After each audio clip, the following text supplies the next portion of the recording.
What is up, everyone, and welcome to the Random Encounter Podcast, episode 153. I'm your host, James, and I am joined by the fanboy himself, Phaneckswhy, What's up? and of course, the Dress for Your Master, who looks like he's dressed up as a Cobra Kai, student or something. We got the dominant himself, Brian. Live from blood-soaked Tokyo. So I don't know. My bangs have been getting really long, and I've just been too lazy to get a haircut. So I've been kind of rocking this sweatband for like working out and stuff like that, and kind of like how it looks, and it kind of fits with the Ninja Gaiden theme for everything I've been playing and all the rest. So I'm kind of rocking it right now.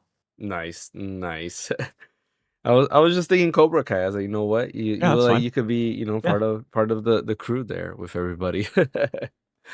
Oh Or man. Solid Snake. Or Solid Snake, that is true. Solid Snake with the infinite ammo headband, Mhm. right? But we got a little bit to talk about today, and it probably won't be a long podcast today. I don't know if you guys We can say hear that it every time through. that it is. I know, right? Exactly. But my voice is literally like gone away. I've been battling a cold since Monday, so like my throat is very itchy, so I don't want to talk as much. You got a pop? What was that? You got a pop to drink or something? Some pop? No, I drink well, I've been drinking like ginger ale. I guess would you Okay, there consider you go. that like soda? That's what pop. Yeah, yeah. Like I guess like I Yeah. I don't know. just I drink always thought that was a little bit warm different. lemon water, man. Yeah, Warm you need a lemon. hot toddy. Is that what it's called? Hot toddy or something like that? It's like lemon and honey and stuff, and like Could do tea or that. something like that. I had hot like toddy. Theraflu too. Actually, I'm gonna get a ginger ale probably in a bit when we start talking about what we've been playing. But before we dive in, don't forget to hit that like and subscribe button. Follow over on Twitch as well. Ash should be joining us. He said he was going to join, so I thought he would be here already so he can open up with his Japan trip, but we'll probably have to save that towards the end. So while we're at it, let's start talking about what we've been playing. I am going to hand it over to you, Brian and Van. I'm going to go get some ginger ale real quick so that my throat doesn't itch as much. So go ahead, take it away. Are you able to hear me, James? I will not because I have to run downstairs to get it. Oh, well, Yeah. we'll veg on something else until you come back, because I definitely want to talk to you about Ninja Gaiden. I want you to hear about my experiences with Ninja Gaiden 4. I do want to hear that. Let's just go ahead and talk. I'll see if maybe I can ask my wife real quick to bring me Okay, that. just She'll have come her save put it by the day. door. Yeah. Yeah, she'll do that, I'm sure. Go Yeah, ahead, I've so. just been playing a bunch of stuff, but yeah, Ninja Gaiden 4 came out a couple days ago, and I triple dipped. I got it on PS5, Xbox Series X, and PC, just because that game is like really important to me and everything. Mhm. It looked amazing. I mean, I remember when that event happened where they showed it the first time, and just being blown away by how incredible it looked and everything. And I started playing it on my Xbox, and it starts off in this train area, like this like open train, and it's the tutorial where you're learning how to fight enemies and stuff. And it's really graphically impressive, actually. Like you can tell I think anyway, they optimized the crap out of this game, because when I was playing it on my Xbox Ally X, which we'll get to in a minute, it ran like really well. It looks really. I mean, not. I should rephrase that. When it ran really well. But I had it crashed a few times on me, actually, and I don't know if that's a matter of Probably a the Xbox driver Ally issue. X. Yeah, I Yeah, think it's it's a probably driver something I'll be issue. fixing an update, or something. Are you playing it that... through Game Pass? No, I own it. Oh, okay. But did you get through the Microsoft Store or through Steam? Like I own it on Steam. I mean, I own it on Xbox, so I own it on PC as well, because it's a Play Anywhere title. So I own it on both. But I was playing it on Xbox, or I was playing it on a Microsoft Store. I don't think I played it on the Steam version. So I will tell you this: I had that same issue with Ninja Gaiden 2 Black, like the remake they did, through the Microsoft Store. And apparently, every time I looked at it, it says the Microsoft Store version just sucks, and the Steam version was way more stable. I don't know why, but Ninja Gaiden 2 Black had the same issue. I need to try that then. I need to try it on Steam and see how it runs. But yeah, it's really good. I love the aesthetic is incredible. It's really an awesome aesthetic. It's kind of like this super future, but at the same time kind of old school looking Japan kind of thing, with like this skeleton of a huge dragon that's like intertwined through the city, and it's like constantly raining, but they're talking about dragons and swords and stuff, but they're still fighting with guns. And I love that kind of retro future kind of thing. It's kind of like I guess you could kind of say it's kind of like Fallout, how Fallout 4 or 3 or whatever. It's kind of futuristic, but it's kind of like 50s as well. That's kind of what this is. Well, it's not 50s. It's kind of like we're talking about ninjas and they're fighting with swords and the Dark Dragon clan and like Shuriken and all this kind of movement and stuff. It's very like old school samurai movies and stuff like that. And then at the same time, you have this super futuristic world with like these soldiers with mecha armor on and neon lights that light it up, and the cities have skyscrapers and everything. And I just really think that dichotomy works really well in a setting where the graphics can handle it. But that being said, yeah, I have been having some experience issues on the Asus ROG Ally X as far as the train section. Specifically, it crashed on me like 3 or 4 times before I could finish the train station. It got really frustrating, actually. But then eventually what I did was I turned off FSR and I turned down the graphics to like lower medium or something. I don't remember what I know for sure. I turned off FSR and then it didn't crash again after I did that. And I played it probably another like 20 minutes after and it didn't crash after that. So I don't know if maybe it's an FSR thing or something. But it's been running, but when it runs really smoothly, actually. It's just pretty solid. I think like 45 to 50 frames per second, maybe. The only criticism I have of it, and it's something that I didn't think would be a thing because I never really played Ninja Gaiden for the story. I don't know about you guys, but I really couldn't care less about Ryu's quest to defeat the Dark Dragon or whatever. It just was kind of like cliche video gaming kind of stories. Like you can say the original Ninja Gaiden had some of the best cinematics ever. You think of that really iconic scene where they like both jump up at the moon or whatever, and they clash swords. It's a pretty iconic NES image, especially for that time and what storytelling was limited to back in the late 80s, early 90s. But with this game and with all Ninja Gaidens, actually, because none of the Ninja Gaiden games since the one, since it got rebooted for Xbox like 21 years ago or whatever it was, none of those stories really interested me. It just was kind of like Dead or Alive slop. It kind of was a similar thing to that, where Dead or Alive tries to have this like super serious story and it's just not very interesting. It's just a lot of melodrama and stuff. And that's kind of what I feel like this is. And at least so far, I'm only like two chapters into it or whatever, and maybe it gets better, but based on reviews that I've read, it hasn't been it's not a super great story by any means. It's all about the action, and I'm totally fine with that. But you get to this in the opening scene, you go and rescue this girl. She's a priestess or whatever, and the voice acting feels kind of out of place. She sounds kind of weird. And it's not that she's a bad voice actor necessarily, but it just feels like, and I don't blame the voice actress directly. I blame the direction. It just feels very out of place. It's like, it feels very, I don't know, millennial, I guess. Just very, it's supposed to be this very like serious world and techno, old school Japan, this and that. And this girl feels like she just kind of was watching a lot of TikToks before Ryu found her. And I don't mean she sounds like a teenager, but she just kind of sounds very informal given the circumstances. And so that was a little jarring. And the protagonist that you play as, I don't remember what his name is right now, but it's not Ryu. You don't start the game playing as Ryu. He's not super interesting either. He's just kind of like a young gruff ninja character or whatever. And he's fine, but we'll see if that grows at all. But it's beautiful. The action is crisp, very bloody, feels very good to fight people. Can't complain about the action of the game. It is really, really exceptional, and I'm looking forward to getting more time to go back into that world. And I assume based on the thumbnail of our YouTube, or rather of the podcast today, that you'll want me to get into the Xbox Ally X a little bit later, so we'll save that. And I'm just trying to think if there's anything else I was playing besides Ninja Gaiden, really. Still playing Metaphor ReFantazio. I jumped back into that, as I mentioned last week. Yeah, that's pretty much it. We can move on. Nice. What about you, fam? What have you been playing? Just a little bit of Hollow Knight, trying to pick up where I left off because I forgot where I ended up. So it's one of those games where, like, if you don't play it in a while, you kind of lose track where you're at. Yeah. And it took me a while to kind of get my bearings to figure out where I was going. So I finally got to a spot where I have an idea of where I'm at, because when I started playing that game, I just kind of just wandered around, and now I have to like focus about exactly where I need to go. Stop wandering because unfortunately you get lost in that game. Yeah. I like it, but I find it kind of tedious to navigate through a little bit. Yeah, if you don't have the maps, that's the problem.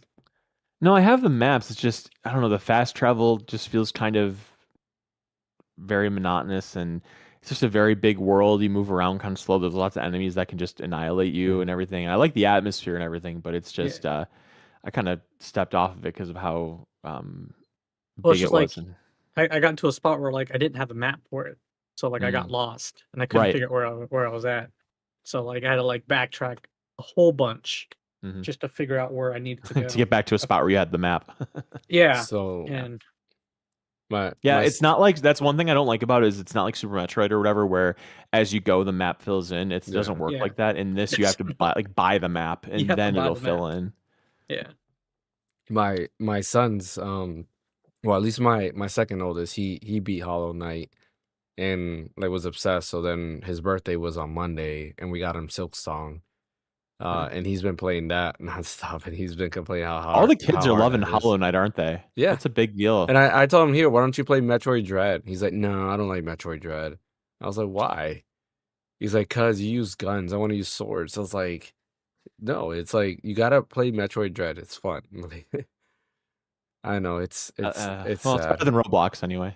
Yeah, right. It takes them away from Roblox, so I see that as a win. If you can get them away from Roblox, that's always a win. Um, my oldest, he was playing Persona 3 Reload for a long time, and then he just dropped out of it, and then he stopped at Kingdom Hearts as well because he could not play Kingdom Hearts 1. He said the mechanics are too like outdated.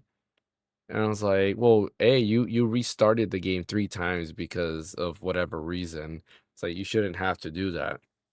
We should just kept going on. But yeah, that's that. I mean, anytime they're not playing Roblox or like Call of Duty or something like that, I get excited. Because it's like something else. It's a real game, right? I'm trying to get him to play Final Fantasy 7 Remake.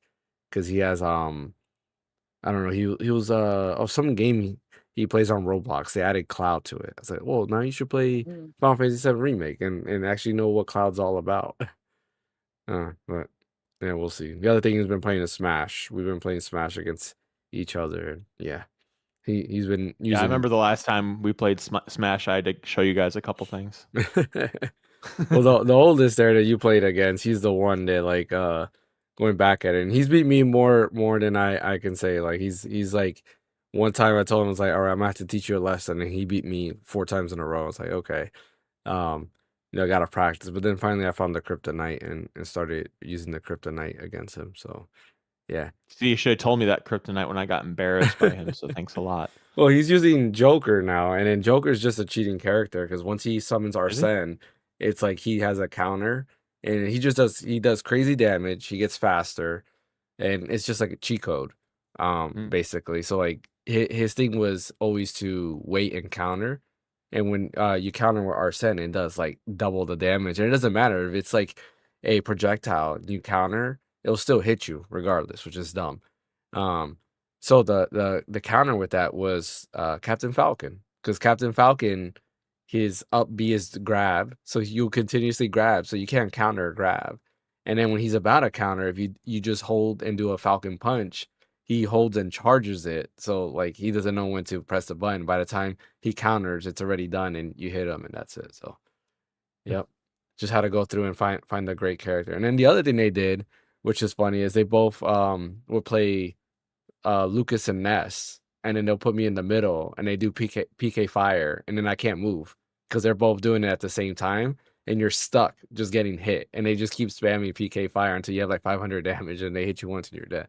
So I bet that's fun to hear. PK fire, PK fire. That's all PK you fire. hear. Bring Mother 3, Nintendo, because Mother 3 is amazing. It's amazing. But yeah, what I've really been playing is Pokemon Legends ZA, and we talked about it a little bit last podcast. How is that? I will say this. As of right now, where I'm at, I don't think it's better than Legends Arceus. In terms of story, though.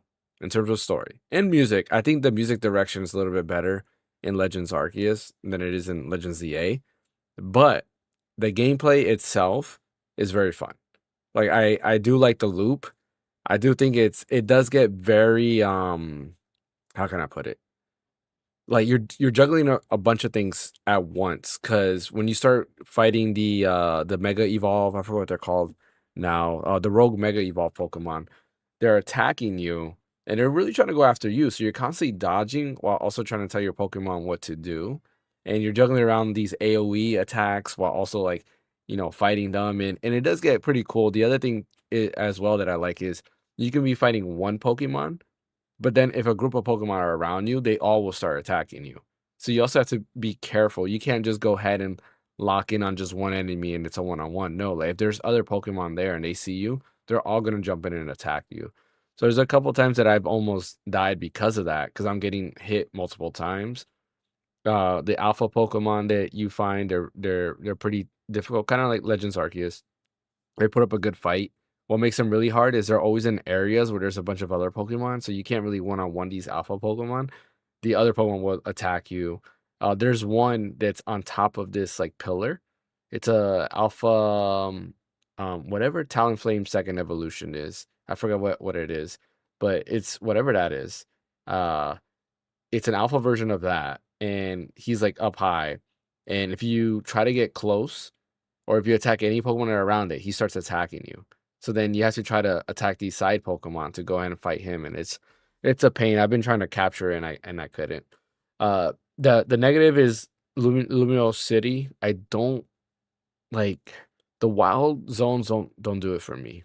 It's just like, oh, you're in an area where you can catch your Pokemon, but it's just the city streets. And yeah, it might have grass and stuff like that, but it's not the same. Just not diverse enough. Not like Yeah. Arceus or Scarlet and Violet. Yeah, exactly. Where you have different terrains. There's a snow area. There's a, like the river or water area. There's a volcano. You don't get that there. But the nighttime battles is pretty cool. The music reminds me of Sonic Unleash. Like when you do the Werehog levels, it has that very jazzy beat to that, which is kind of cool. And the battles just overall are great. Like I do really enjoy the battles. They are very fun. The difficulty curve, I think, does step up a little bit. So like I find myself having to grind a little bit more. It could be either that or my team just sucks, which I doubt it, because usually I'm pretty good with making my teams. But yeah, overall I'm enjoying it. I don't think it's better than Legends Arceus as of right now, and I think the main reason is because of the story. The story of Legends Arceus was actually interesting. I kind of wanted to know what was going on. Where Legends ZA, I don't really care about the story so far. It's just, yeah, there's rogue Pokemon. You're trying to investigate what's going on, and that's it. Now, to be And fair, you're trying to go from Z to A. yeah, go to Z. Well, yeah, the reason you're trying to go to Z to A is you're trying to climb up top so that you can have a better. They'll give you more tools to investigate these rogue mega evolutions. I'm like, all right, I guess. That's cool. But I am only 7 hours in. I didn't get to play as much because, like I mentioned, I was sick, so a lot of the time I was just going straight to sleep. But yeah, I'm still enjoying it. I'm liking the promotional battles. Just the trainer battles are fun. The battle system in general, being able to just to swap out moves at any time. Like Legends Arceus introduced that already, but it made it even easier. And there's upgrades to moves. I like how if you use Protect now is not just like a defense boost or like it protects you. You have to time it perfectly. So if a Pokemon's about to attack, you press Protect, you get this barrier around you and it shields you from that attack. If you do something like U-turn, it actually hits them and then you quickly like jump back. So you don't have to, stay there. It kind of helps you like dodge. The moves actually mean something. The non-attack moves actually do a lot more than what you thought they would. And some of the moves are a little bit different because now you're in a more real-time combat. So they don't have the same effect as in, say, I'll give you a good example. What's it called? I think Sand Tomb was just like a normal attack. Sand Tomb now in Legends ZA, it creates like a whirlpool of sand. And if you're in that area, you just keep getting AoE damage. So then you have to move away to continue that battle, or else you're going to continuously get hit. So stuff like that is pretty neat of how they kind of did all of that stuff. So I do like I like the upgrades in battle, and I honestly think going forward, Pokemon should continue this battle system. I think it's a good play. I think you'll enjoy it, Bryant, whenever you get to it. I'm not saying it's a bad game. I'm just saying like story wise and just the diversity of Legends Arceus, I like it better. And part of it too is Play kind of Arceus first. I would say yeah, because you mm, um you don't really have to, I guess, because you like turn-based battle systems too. So I think you'll be fine with playing either or. For somebody who doesn't like turn-based battles but wants to get into Pokemon, then I would recommend Legends Arceus and then go to Legends ZA. But Legends ZA Combat, I think once you start playing it, you're gonna be like, okay, this is pretty awesome. But yeah, I've been playing that, and actually that's it. That's all I've been playing because I've been sick. So all right. Let's go ahead and get into some small news here. Starting off with Kirby Air Riders. They have a direct today. Did anybody here watch it? Because I didn't get to watch it. No, I didn't even know there was a direct. An hour for that game seems a bit much. Did you? I mean, Considering they this already is the they already second had one. they almost had an hour direct Mhm. last time. It was like 45 minutes. I can't believe Ash isn't here to talk about this. I know. I was hoping for him to come in and give his thoughts on that because he's the Kirby Air Riders person.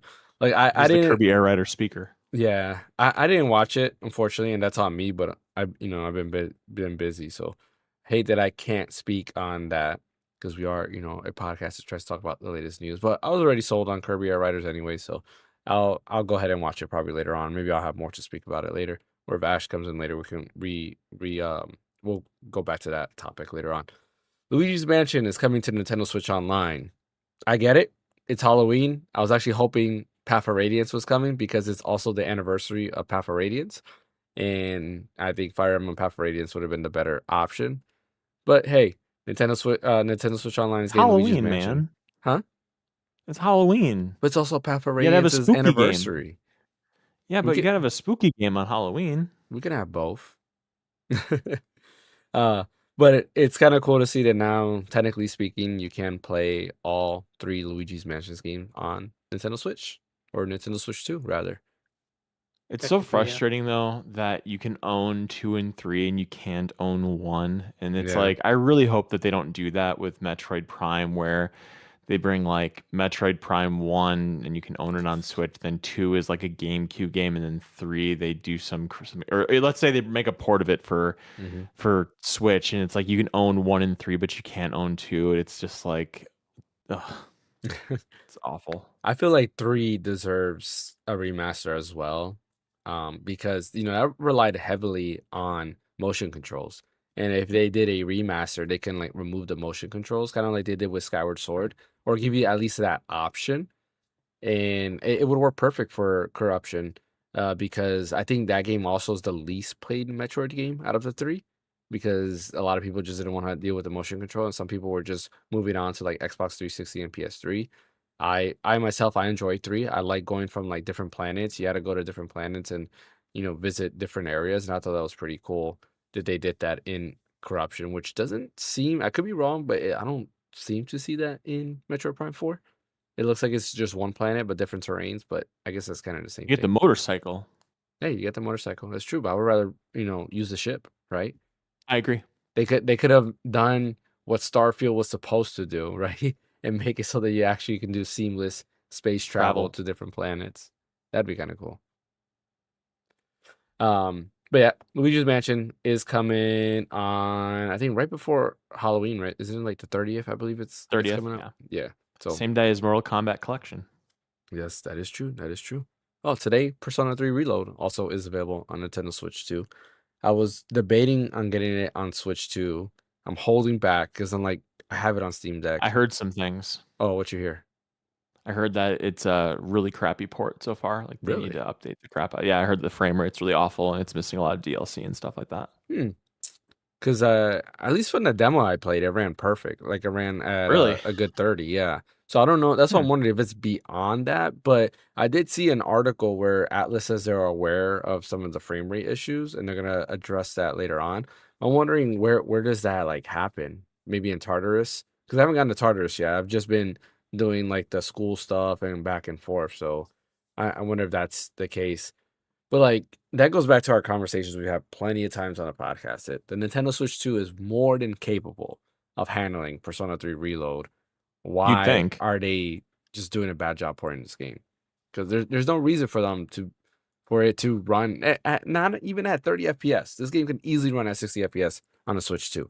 If it runs 45 on the Steam Deck, it can definitely run 60 on the Switch 2. So I'm not exactly sure what's going on. But anyways, that's, Persona 3 Reload is available on Switch 2 there. Now, today also was some weird, I don't know, like back to back, there was announcements, and I was wondering, it's like, did I miss a Nintendo Direct or something? Because I wasn't sure what was going on. But they announced Assassin's Creed Shadow is coming to Switch 2 on December 2nd. I was like, Key okay, card. this came out of nowhere. It is a game key card. Fallout 4 Anniversary Edition is also coming to Nintendo Switch 2. And then System Shock Remake is coming to Nintendo Switch and Switch 2 as well. All three of these games got announced back to back, and I was wondering if I missed a direct because I wasn't sure what was going on here. Get them But out of the way. I don't want those in a direct. that is true. I wouldn't mind those. Or actually, I don't care about those being there because honestly speaking, System Shock is maybe the only one that I would say I'm slightly interested in. Assassin's Creed Shadow, I maybe will pick it up on Switch 2 just to have it on Switch 2, but we'll see. We'll wait and see. I want to see how that runs on Switch 2. I'm very curious to see. I heard how it's that good. goes. I heard that somebody played it or something, and they had the early impressions and said it ran pretty solidly. That's good. Yeah, I assume they did a good job with Star Wars Outlaws, which I still want to pick up. They're still updating that too. Yeah, exactly. And I do want to pick it up to support it because I do like what they're doing there. But some people say the game is not the best. So I'm like, do I want to support a bad game, even though they're updating it on the Switch too? Not really, not really. So I'm debating on that. Just attach a note to your money when you buy it at the store. Just write, "This is to support the brand, not because I support the game." Yeah, exactly. To support third-party devs Yep. to make really bad ports on Switch too. Nah, they're doing a good job there. But yeah, those three games are there. Is anybody a little bit excited about any of those games? I know you just said no, Bryant. No to you, fan. Gotcha. Or third parties. That's why they I can't play win. those. I play those other places. Like I own Star Wars Outlaws. It's like I'm not buying that stuff on Switch because remote play is so prevalent now that I mean, and I know I'm not everybody. Like not everybody has a great internet connection. All the rest they want to play it on. They want to play it portably or whatever. But it's just I feel like if the experience was a little closer to 1-to-1 of a PlayStation or an Xbox, then I'd be like, okay, I can understand maybe why somebody would want to pick it up, have it portably. They don't have an Xbox or whatever, or a PC or PlayStation 5. But no matter what, even if it's playable, it's still a lesser experience than the other consoles and PC. And so I just feel like if you're putting down that kind of money, you should have the best possible experience. And I don't know, I guess I'm just kind of ambivalent about playing those kinds of games on Switch.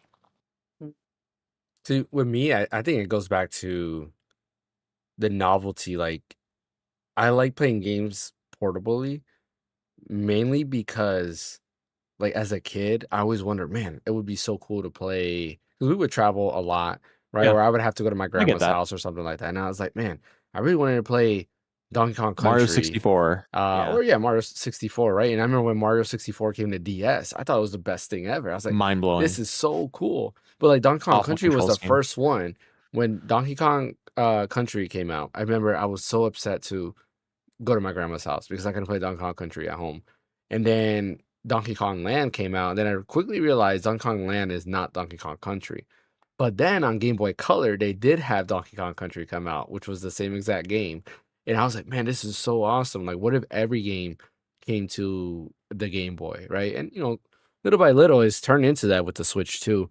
So anytime there's a portable version of said game, like, which is why I like to play on the Switch too, or even the ROG Ally X, I always think it's pretty cool that they're doing that because, yeah, it might be the lesser experience because it's not as powerful, but it's nice to get that experience in general, where I'm sure there's a lot of people out there, right, who are always on the go. They get to do that. Like my game time, I might have a break at work or something like that, and I'll pull it out and play a little bit of it. So that's what I like about those. All right, that's really a bit of like it's like all the small news really. I know a lot of creators were just talking about how they were at Square Enix Japan. They got to play Final Fantasy 7 Remake on Switch too and Xbox. I'm like, I think we all know it's gonna be great. They've already said it multiple times it's gonna be great. I don't know how much more we need to hear that it's gonna be great. But yeah, there's also that as well, but I didn't feel like it was that important to really talk about. I'm excited for I'll it though. definitely be buying that when that goes on sale, not when it first comes out, because I You're not do gonna think buy it that for there is a $40 really and get those Magic the Gathering cards? no, I don't buy physical. I don't think you get Magic the Gathering Oh cards no. if it's digital. Do you own Final I think Fantasy 7 I digital own that already? already. Oh, Yeah, okay. I know you get that for free. But yeah, it's just I get the novelty of playing that on a Nintendo Switch and playing it portably, and how they're really curtailing the experience to run well on Switch too. But I it's pre-ordered just it. yeah, Just I to don't get the begrudge cards. anybody. What for the cards? Yeah, I've heard that. Yeah, I want the cards too. Like that's the main thing. I mean, I have two decks back there of what's it called? Final Fantasy Magic the Gathering cards. So I'm excited for that, and I'm excited just to play Remake again. And I've told you plenty of times like I want to replay Original 7, but I'm holding off for this so I can do them side by side, just to play them side by side. And it's been taking a lot of willpower because I've been wanting to pop it open and just play. Because part of it is I kind of want to see if I'll change my mind about 7. So 7 on my list of Final Fantasies is not ranked up there. Like I feel like it's Okay. overrated. Um, Cloud as a main character, I can care less about. Sephiroth as a villain I think he's overrated He's too. iconic. Come on. Like he's iconic, but he's overrated. Like there's so many better Final Fantasy villains than Sephiroth. Sephiroth is just a guy who has mommy issues. Cloud is a guy who has identity issues. It's like they're both made for each other. They both have issues. And it's like I don't know. I just could. That's a hot take, James. I can understand feeling that way because it is an early PS1 game and it looks really rough now. Comparing that to like 8. Graphics. Like graphics. I know. That's what I'm actually saying. like the iconic. I prefer those graphics than say like the chibi graphics that we get on like Bravely Default, for example. I actually like the polygon graphics. I don't know why. They're just it's nostalgia. Yeah, I don't know. I don't tell you about that. I mean, Cloud looks like you took like a kindergarten drawing and painted purple pants on him in a silver. Like it doesn't look good. And they also in the original PlayStation versions, they're missing mouths. Like the PlayStation couldn't add that little line, like a little black line. Yeah. Anyway. That's awesome. Too much rendering. So what'd you say? That says too much rendering. Yeah, it needs that ray tracing. At least they got to feet. add that little line. Yeah, they got little triangles for feet. But like I totally can understand coming from the perspective of 7 being overrated because it is heralded as, I mean, they're doing this remake and rebirth and spending who knows how much money, and I mean it's selling, but I think the reason that it's so beloved is because for me, I can speak for myself because I never got into RPGs really before 7. It was that 7 was the first RPG that made me fall in love with the genre, and it was because Cloud was so cool with his big sword and Barret and Aerith and Tifa and all of them, and the story was cool. The setting, it was just very cool in 97. That whole setting was very cool, and I don't know. I can understand where you're coming from that you think that it could be construed as overrated because I think it's very much a product of its time and its popularity is that of its time. And then you have us people that have grown up knowing how special it is because we grew up in the time when it was special. And then now the people that are seeing it now, and I mean, I don't even know what kind of psychopath would play a remake and rebirth before trying Final Fantasy VII, like the original. Like that just is insane to me. But like now people are coming to it now and it looks amazing and everything, and you could just see them kind of get into it based on what they're playing in the present and not looking back to what it was in the past. And so I mean there's no question that 9 and 8 look way better than 7 does, but I don't go so far as you to say that. I honestly think for a PlayStation game, I think that Cloud's storyline is actually pretty deep. I mean, it's some pretty messed up stuff, and I found it like really interesting. Like the bits in the beginning, like where he's a soldier, he's just kind of like a standoffish guy or whatever. Like that's whatever. But then like later on, when like Tifa has to kind of put him back together, and you learn about Zack, and you learn about how his inferiority complex and all that kind of stuff. I don't know. I think it's kind of cool.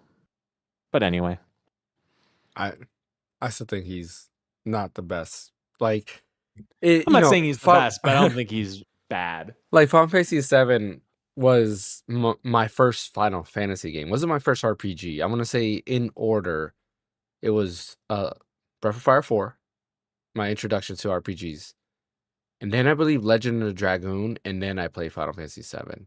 Um, Didn't Dragoon come out after 7? So you went back so and played it? maybe it was then 7, because when I played 7, 8 was already out. I know that for a fact. Okay. So 8 came out in 99. I want to say Dragoon came out in 2000.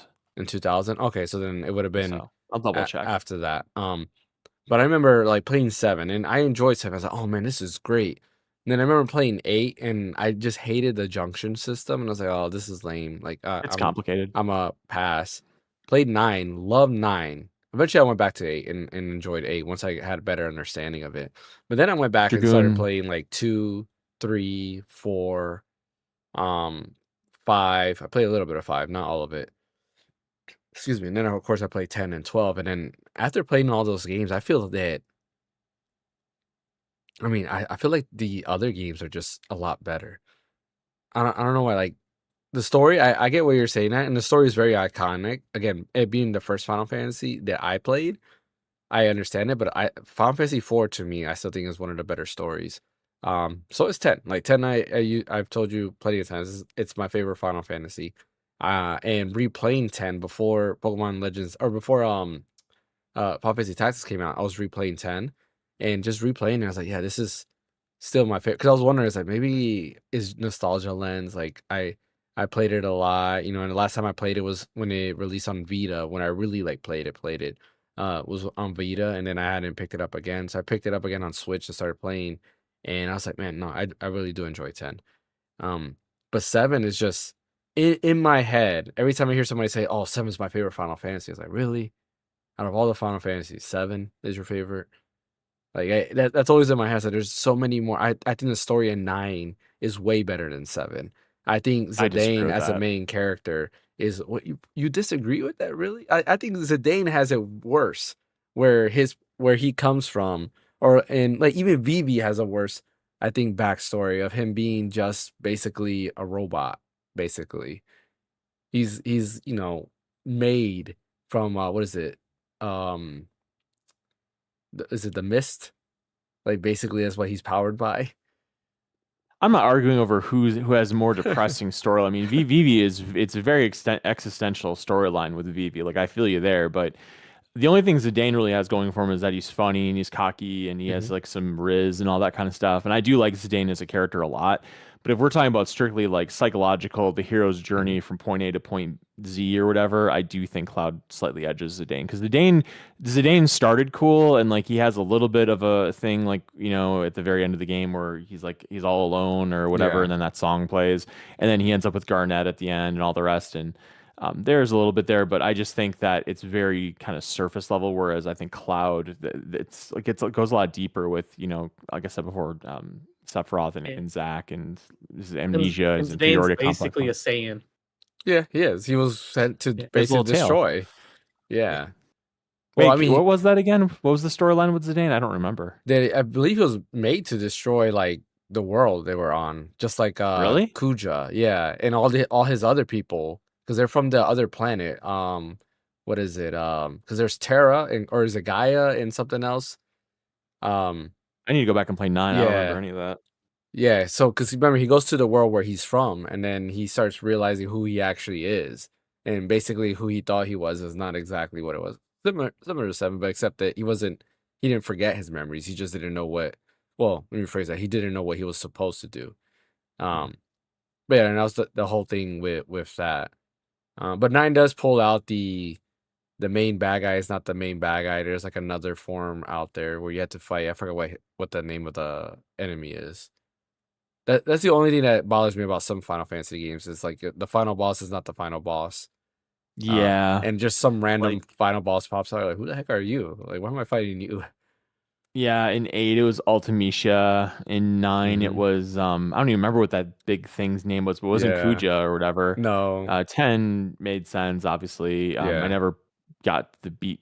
I never beat 12. 13 definitely 12, was 12 made kind of sense like too. It was I did okay. You don't have to spoil it. Yeah. I've never played 12, Oh, but okay. 13 was another one where it was just kind of out of nowhere. 15. Wait, who's 13? Isn't it like the Pope guy? Isn't he the final boss? Yeah, yeah, but I Well, wouldn't that say made he's like the sense. big bad the whole game or anything like that. Like I felt like he was he's just not lying to Sephiroth or you. something. Yeah. I don't remember. 15 kind of made sense, I guess, with Arden or Arden, whatever. yeah. And 16 made sense too, because Ultima was the big bad Yeah. the whole game for the most part. So there's varying degrees of it, but I would argue to say that Sephiroth is definitely, I mean, if we're counting from PSX on, Sephiroth is definitely one of the most in your face. This is the villain. This is who you're fighting against the whole time. Like it's very up there. Yeah, I would say he was more consistent. You're right. Yeah. Because yeah, like 8, like you said, it has the Ultimecia thing where it's just at the very end. You're like, okay, like Yep. you were there the Yeah. whole time. 9 we mentioned. 4 is kind of the same thing. Like you're thinking, shoot, what's his name? Is it Golbez? Yeah, like Golbez is the enemy, but it's actually somebody else. I forgot what his name is now too. And 5, I think it's the same thing. You're thinking it's X-Steph, but then it's Zodiac or Zodiark.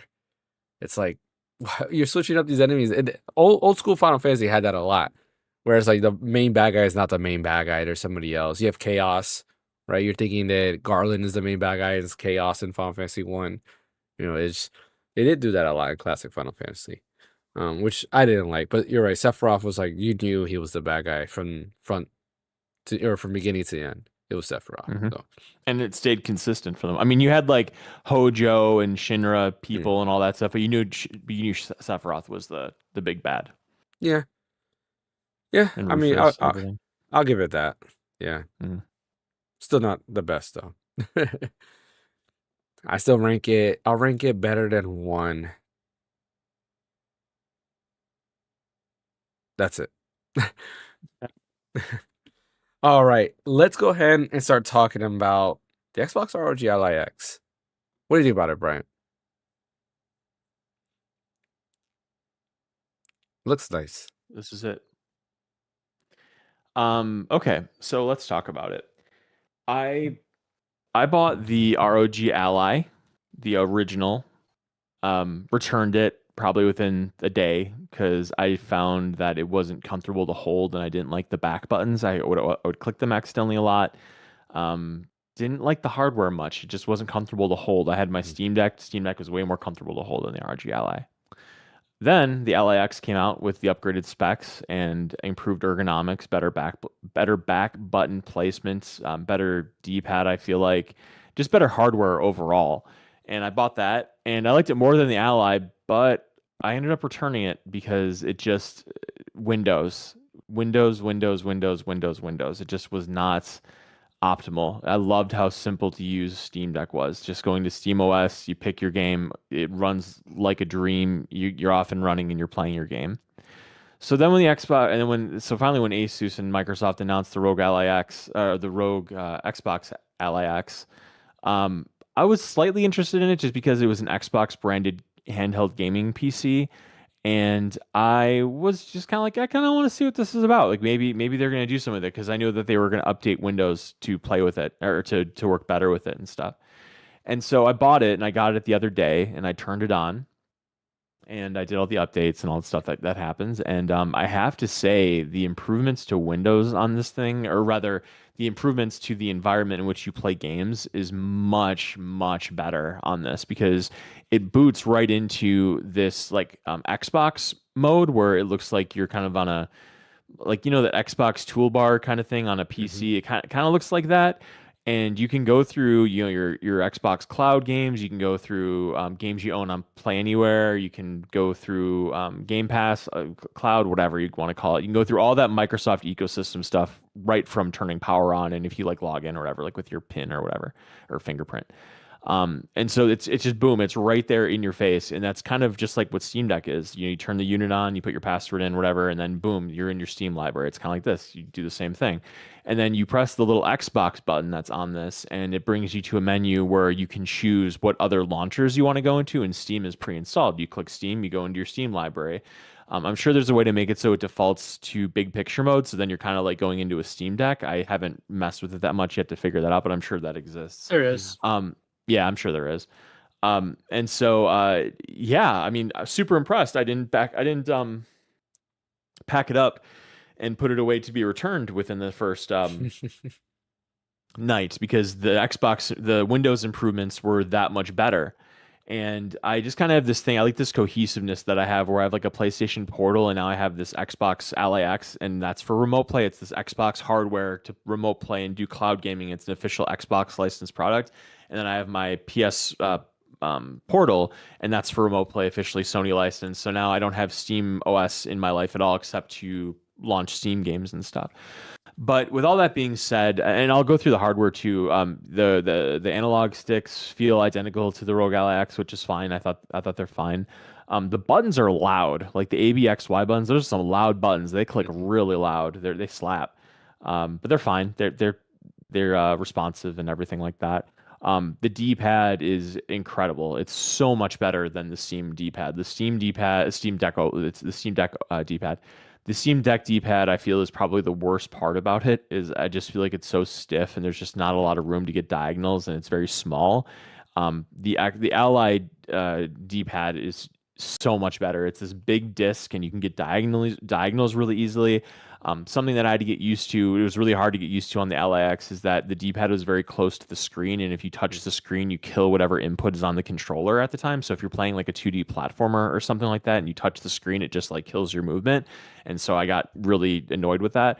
With the Xbox Ally X, you have these wonderful handles on there, and I find that having those handles makes it a lot easier not to accidentally touch the touchscreen with when you're using the D-pad.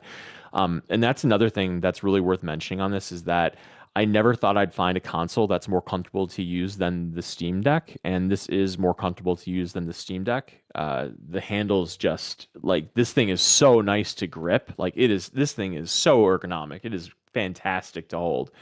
I love how it feels. Now, for the cons of it, it's still Windows, and it really irks me because it does have glitches sometimes. It does do weird things, and I have nothing installed on this Windows or on this in this environment on Windows 11 on this Ally X. I have nothing installed. I didn't download any extra apps. All I have is what came pre-installed with it. And like, I turned it on when I came down here to do the podcast. I turned it on, and it brought me to my login screen to type in my PIN, and the thing wouldn't respond. Like, I'd hit the login box to type in hit the numbers to type in my PIN. The number box wouldn't come up to like type, and I'm like pressing it, nothing's happening. And so I turned it off, turned it back on, and it worked just fine. But it's just crap like that really irks me. And I'm not going to say that Steam Deck didn't have any weird issues like that off the jump, because it did, and it's iterated over the last 3 years it's been out or whatever. But it's just, you're paying a lot of coin for this product, and Microsoft has had a good amount of time to iterate on making Windows more compatible with these gaming PCs. And I think they've taken a big step forward with this full picture mode that it defaults to when you start up the system. I think it was necessary for them to do that with an Xbox branded gaming handheld PC. But I just, again, feel like there's something they could do under the hood to make it so you really could just like strip out everything that's Windows 11, just destroy the entire freaking operating system and just make it a solely gaming playing system. And then if you want to like go back into Windows, you have to like install a bunch of stuff or something, because I have no desire to use this thing as a Windows computer. I just want to play my Xbox Game Pass games, remote play my Xbox cloud gaming from Play Anywhere, whatever. Play my Steam games on it. Maybe I'll install Epic or whatever, but I just want this as a gaming system, and I don't understand. I guess there's people out there that I could see like using this as like in a dock and connecting this to a monitor, and like having a mouse and a keyboard and doing it. Like I could see that, I guess, But I just don't think that's the main use for something like this. I really feel like the main use is a handheld gaming PC where you take places, you play on your couch, and you have gaming PC gaming experiences. So I am selling my Steam Deck. I did officially decide that, despite the cons that I mentioned. I already sold it actually. Kind of an interesting thing. I sold it. To Ash. And well, not that. Well, that was before. I didn't. Yeah. That was my old Steam Deck OLED. I sold that to Ash, but I sold another one today, and I sold the micro SD card I had for those 2 TB, the 2 TB solid state drive I had, and the Steam Deck OLED. I sold all three of them to one person, and dude, this really annoys me so much. I just have to go on this quick anecdote, and then I'll hand the floor back over to you. But he asked me to install the 2 TB SSD for him. And that's fine. I've done it a billion times. It's a really easy process to go into there and swap that out. And on the Steam Deck OLED, I don't remember if it's on the original Steam Deck, but there's this ribbon cable that you have to. Oh, you don't have to, but it makes it a lot easier to get to, like where the SSD is. There's like this ribbon cable you flip up and then take it out, and then you can like remove the heat shield, and then you can get to the SSD a lot easier. And so I did that. I took off the heat sink or the heat plate or whatever you want to call it. And I put in the SSD and all that, put the heat shield back up and closed the unit, put the screws in, and I put the micro SD card in because I sold the micro SD card to him and everything. And I turned it on, and I realized that the buttons weren't working. Like nothing was working. Like the unit booted and everything. I was on the welcome screen, but like none of the buttons were moving. And I realized it was because I forgot to connect the damn ribbon thing again after I put it back together. And so I went to go, I undid the screws, and I was like, no big deal. It'll just give me a second. So, undo the screws, put it out. I open it up, and I hear a snap, and I totally forgot that I put the micro SD card inside of it before I opened it. And I don't know if you know this, but if you open up your Steam Deck back with a micro SD card in it, it snaps the micro SD card, which is, I can't even get into how freaking stupid that, like, whoever at Valve engineered that to think that that was a good idea. I want to ask them why, because I and this is the thing, that's the second time I've done it, and where I've broken a micro SD in the Steam Deck, and I know that you can't have it in there, but it's just like I took it out before I opened it up the first time, because I knew about that, because I had the experience of breaking one before, and I never want to have that experience again. But then I put it back together, and I'm like, oh no, I forgot, and I put the SD card in because I was going to sell it to this guy. I'm like going to go, put it in the packaging and everything. And I'm like, oh no, I forgot to hook up that ribbon cable. That was the how the human brain works is, okay, I have to go back in and I have to rehook that hook that cable back in. I don't remember. Oh yeah, I put the SSD card in. I have to take that out now. Before, your brain just doesn't work like that. Or at least mine doesn't. Where I become like very fixated. And okay, I need to fix this problem, and I don't remember. I have to take out the SD card. So it snapped my 2 TB SSD card, which, as you might know, aren't cheap. $200, 100. I sold it to the guy for like 125 or something. They're like $200. So I literally just took a $200 bill and just lit it on fire and threw it into the lawn or whatever. So that made my day very negative. I had a very bad day today because of that, because it just irritated me. Because obviously I want to get as much money as I can back for my Steam Deck, because I bought all this Xbox hardware and it's not cheap, and you want to get as much back for what you're putting into it and all that. But yeah, so I sold it to him. So now I'm just selling him the SSD and the Steam Deck, and I still have a dock to sell, but I'll live to fight another day. But yeah, so that's pretty much my experience with the Steam Deck OLED and the ROG Ally X and all my trials and tribulations today. So any questions, I'm happy to answer. You gotta try playing Final Fantasy VII Rebirth and 16 on it, and let me know how it runs. I did try Rebirth already, and it runs great. Okay. It runs better than Steam Deck OLED for sure. What frame rate? Because I know on ROG Ally X in the middle mode, which is they're silent, and I think performance is the second one. In the turbo. Yeah, yes. Performance is the middle. Turbo's the high. In performance mode, it runs maybe slightly over 30 FPS.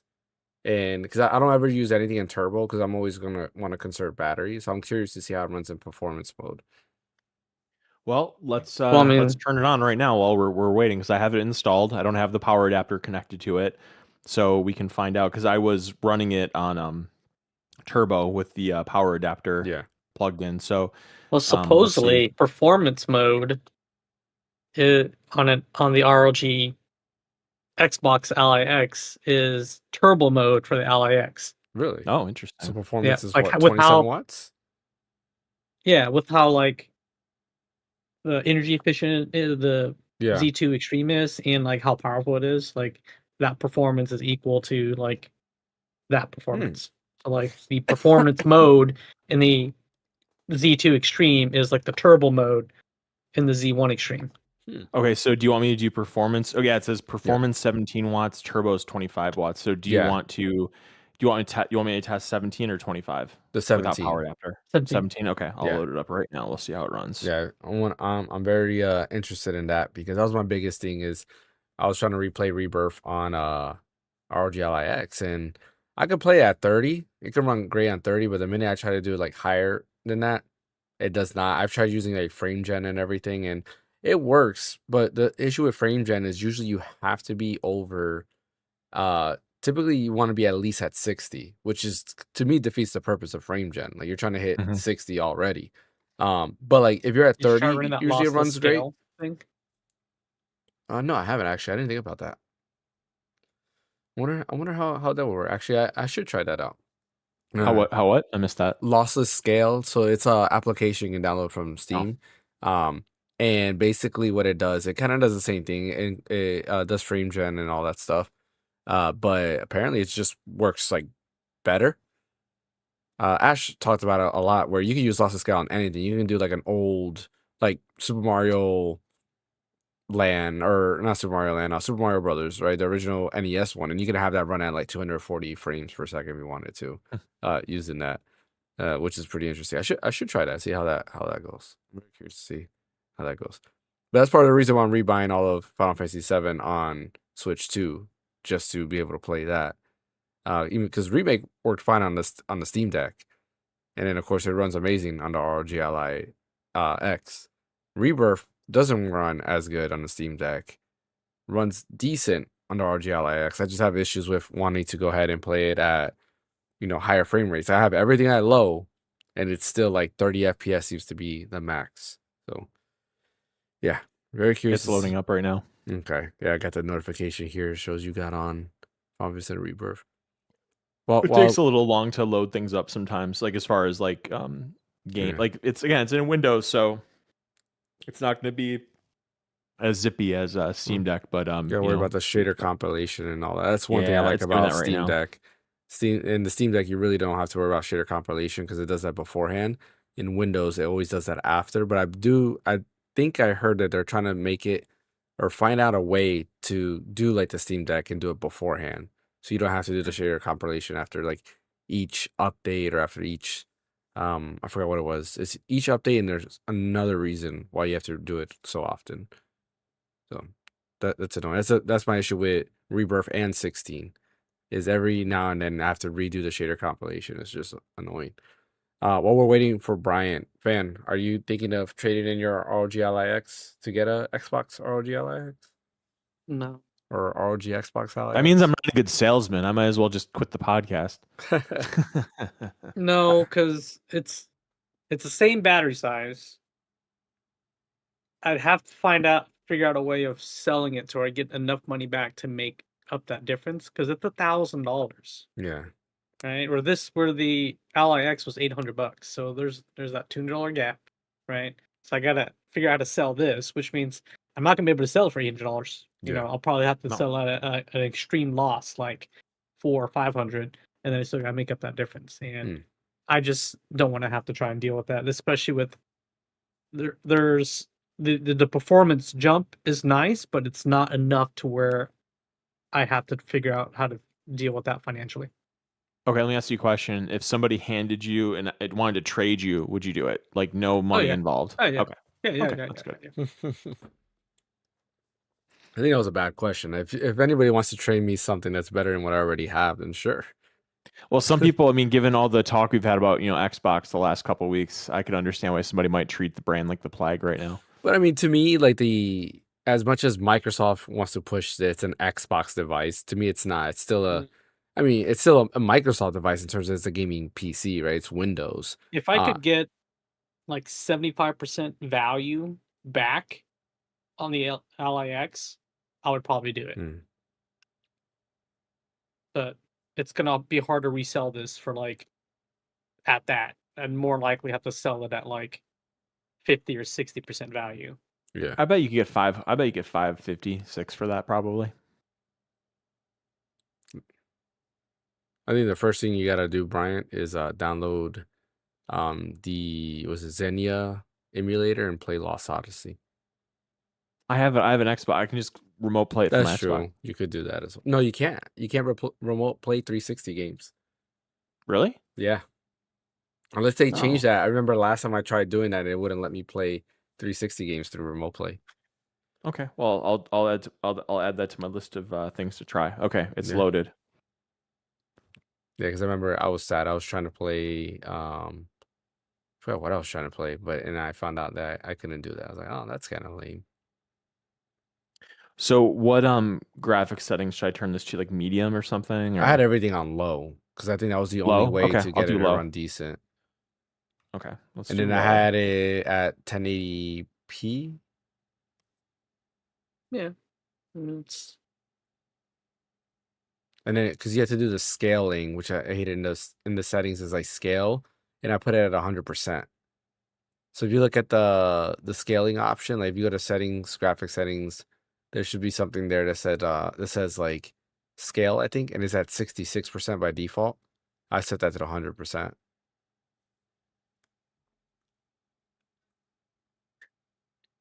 See, this is just more Windows jank. Yeah, it's not really plug and It's just play. the touch. The touch. I mean, you can use the controller too. I guess I could be using the controller, but it's just the touch. And I'm not in big picture mode right now, so okay, I just got to redo this. I won't have to wait for the shaders to compile this time, so this won't take as long, I don't think. But Hopefully you don't have to do that. yeah, they're compiling, but it's zipping really fast through it, so we should be in business shortly. Okay, so low settings, and I'll show you what it looks like. Right now, I'm on that performance mode, 17 watts. Okay, I'm also in calm, so I think that's a pretty decent place to be as far as how graphics intensive it is, just because there's lots of like moving parts and townspeople and stuff like that. All right, and I'll show the stream. Okay, getting into it, changing graphic settings to low. Okay. And then you see the scaling option for the display. Okay, options, graphics, borderless full screen. Okay, brightness, graphic quality low. Okay. And what'd you say? There's a dynamic resolution scaling maximum and minimum. You said? Yeah, put it at 100%. For the minimum? Yeah. Okay. Okay, I'll try my best to like play this backwards. But I don't know how well you can tell if it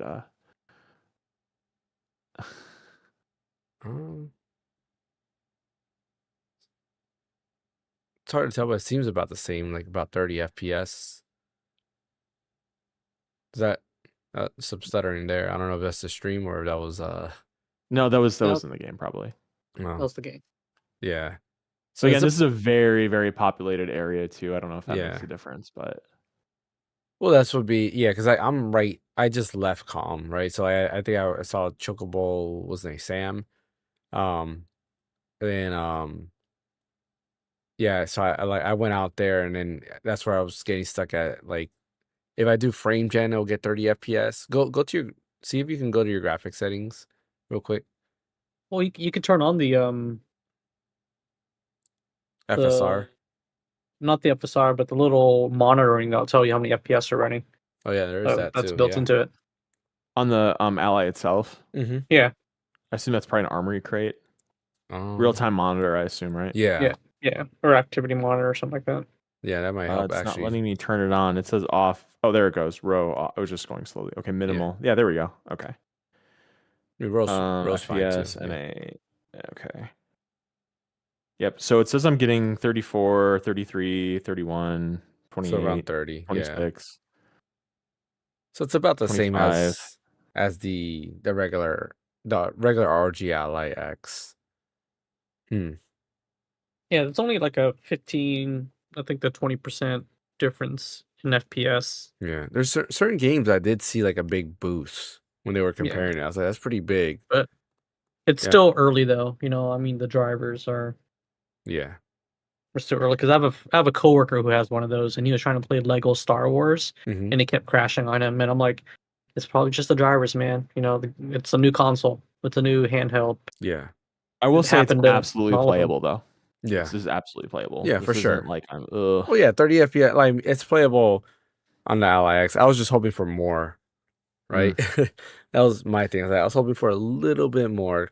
Like the Well, let's default turn on settings turbo mode. when you scale it, it works fine when you scale it to like 66% and you do that dynamic resolution scaling. I just didn't want that, but it's me being greedy, wanting everything. Yeah, turbo mode it should run perfectly fine. Yeah, turbo I'm getting like 35. Oh, you're still getting 35? Okay. Yeah. But it's like rock solid, like there's no stuttering whatsoever. Like I Mm. can definitely tell the difference. Interesting. But anyway. Yeah. I like it though, as long as it improves and the Windows experience gets better and some of the jankiness gets worked out. I think I'll be fine with the decision. Yeah, I think I don't know. I'm debating on it. I'm like fan. Like if I can somehow get, the same value, or if not just a little bit less, I would pay the difference. But as of right now, I think I'm fine with the regular Ally X for now. We'll see though. We'll see if that changes within a few months or so. That I don't know. We'll see. All right, in our final topic of the day, Xbox wants to make more money. Yes, a company wants to make more money, and I feel like in all the wrong reasons. So there's an article that you shared on the Discord, and there's a lot more stuff that's been coming about from this little interview with Matt Stribble. And there's a couple things I wanted to highlight in that because it's interesting, and I feel we've said this multiple times on the podcast. I do really think that Microsoft, or rather, yeah, I mean, it's sounding more like it's Microsoft that's lost sight on what gaming is, and they don't know how to run their own company anymore. So one of the things, and this was the post that you posted on Discord, was from Shinobi 602 on Twitter. He writes, exclusive games are antiquated, says Xbox president Sarah Bond. Seeing people evolve way past locking down to one device or one store. That's what, Sarah Bond is seeing. What she's seeing, right? Biggest games in the world are all available everywhere. Fortnite, Call of Duty, Roblox, etc. To me, I'm like, okay. In her mind, especially saying that, I'm like, yeah, you're right.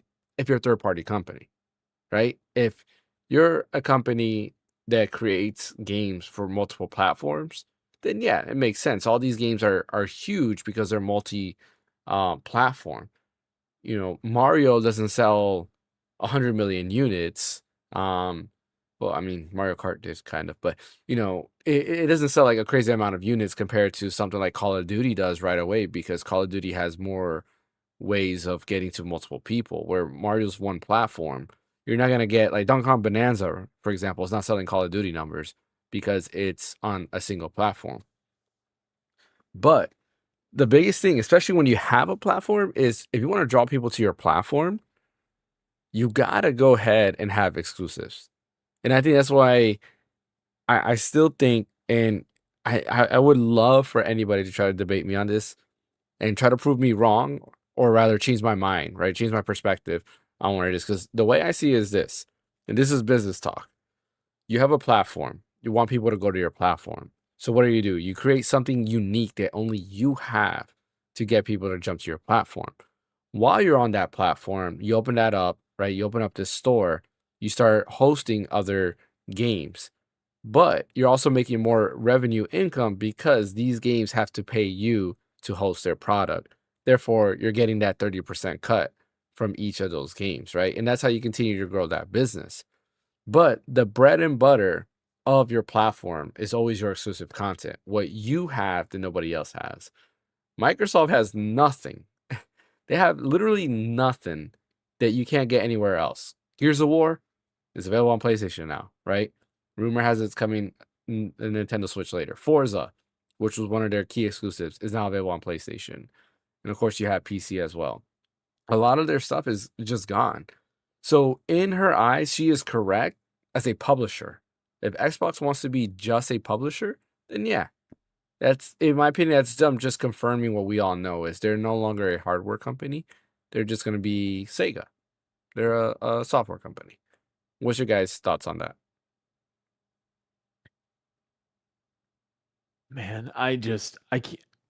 It's hard to believe that somebody that's the head of Xbox could just be so blind. Yes, Call of Duty, Roblox, all this multi-platform stuff makes gangbusters. There's no doubt about that. The live service model, Call of Duty, like I just said, and all these in-app purchases and games and the Fortnites and all that kind of stuff. Like, yeah, they generate the big bucks because Fortnite largely, as far as I would understand it, their most complicated development stuff is past them. I mean, at this point, they're just making skins and maybe they'll make a map. But as far as like the actual nuts and bolts of the game, that's been done for years. And so they're not needing to put a ton of money into it. They're just getting tons of money out of it because it's all licensing stuff. Let's make the Simpsons map inside of Fortnite. We'll just put Homer in there, and all the kids will want to get. Well, as far as many kids watch the Simpsons these days, but we're just gonna license all these characters. It costs us next to nothing. We'll just make money hand over fist. Roblox, the kids are making their own content and sharing it with their friends, and there's memes and stuff. And then Call of Duty, it's just been around forever. It's this epic, well-made first-person shooter, and like everybody wants the weapon skins and the character packs and the seasons and all that. And yeah, there's tons of money to be made there. The nuts and bolts is made. The rest is printing money. The problem is that for every one Call of Duty, Roblox, Fortnite, there are 1,000 that have fallen by the wayside because they couldn't get market manipulation because there's only so many hours in the day. There's only so many dollars that people want to not have anymore. And so when she says that exclusivity is dead, I just think, no, it's dead because you chose it to be dead. And I mean, I can, like, from a strictly putting as many great games in the hands of as many players as possible, I guess I could kind of see how gaming or games that would normally be on one console would be kind of altruistic in a way because it's on multiple, so more people get eyes on it, more people buy it, more sales, all that stuff. But I mean, look at Nintendo. I mean, Nintendo obviously went bankrupt when they decided that their games were going to be exclusive to Nintendo 50 years ago or whatever it was, 40 years ago. Look at them. They've had zero success. They came out with Super Mario. It sold like 3 copies. And then Super Mario World came out, sold like 6. Mario 64, same thing. They sold it, and then they had it on the N64. They're like, you know what? We have to go multi-plat. Oh, wait, that didn't happen. They sold copies of their games that are exclusive to Nintendo consoles hand over fist because they took the time to develop the IP and have fresh ideas and have characters that were appealing and gameplay that was really engaging and everything, as opposed to Microsoft that's like, okay, well, we have this perfect dark game that people actually think looks really cool. Well, we're going to take away from that because we can make more money going into the direction of like a Roblox or not Roblox, but Fortnite, whatever. Scalebound, that Platinum game that got canceled, that looked really sick. No, let's just cancel that too. I mean, there's so many examples of them killing these exclusive games. Of course, they think that the exclusivity doesn't work anymore because they're killing all the examples of where it could work. And when it comes to, I mean, I might even be okay with games being day and date on PC as a multi-platform. So if they would have released Scalebound, it would have been day one on Xbox Series X and day one on PC. I probably would have been okay with that, just because I don't think that the market of folks that have PCs are mutually exclusive with Xbox players. So if you're an Xbox player, that doesn't necessarily mean you're a PC player, and vice versa. Like they're kind of separated. And there are some people that have both, of course, but by and large, you're one or the other. So I don't think they'd really hurt their sales either way if they went PC day one and Xbox day one. But this whole bit of like, oh, we're going to bring Gears of War to PlayStation 5 and Sea of Thieves and Forza. It's like, yeah, you're making a ton of money doing it, but you're killing what identity you had left. And so if that's all you really care about is just dollars, then yeah, I guess Microsoft Game Studios become third party, become Sega, just ditch hardware altogether. But you have to pick a lane. You can't just bring out the Xbox Series X, bring out the Xbox Ally X, do all this talking about what the next Xbox is going to look like, but then be like, well, we don't really need exclusives. And it's like, well, then why am I buying your console? Why aren't I just buying a PC? Where's the appeal of Xbox? What's the Xbox brand now? What's the if everything's an Xbox, nothing's an Xbox. Where's the idealism? Where is the thing that grabs you about owning an Xbox? I can tell you what the original Xbox's thing was. The original Xbox was this is didn't run on Power PC. I think we actually talked about this before. I want to say it ran on Power PC. It was incredibly easy to develop for. The graphics looked beyond PlayStation 2 and GameCube. GameCube had a little closer of a thing because it had a lot of artistic choices, but the Xbox by far was the most powerful console between PS2, Xbox, and GameCube. With Xbox 360, like PlayStation 3 was technically more powerful than Xbox 360, but the Xbox 360 was still more powerful to, it's still easier to program for because it used like traditional architecture, and PS3 was a lot more complicated to program for. So if you knew what you were doing with PS3, you could really make something ludicrous as opposed to on Xbox 360 where it just generally kind of looked good everywhere. And I'm not even going to count, the Wii in that conversation because the Wii looked awful, but that's not what the Wii was about. The Wii kind of continued the trajectory of the GameCube where it was about like artism and gameplay and their IP and all that kind of stuff. So get that out of the equation. But the 360, what its claim to fame was, it wasn't because it was the most powerful, it was because it by far grew the multiplayer. That is where multiplayer officially exploded in the console space, was 360. Like, yeah, you could play Xbox online with like Halo and Halo 2, and that was very popular. But 360, you had the Call of Duties, you had the Halos, you had all these games, and Xbox Live in the chat.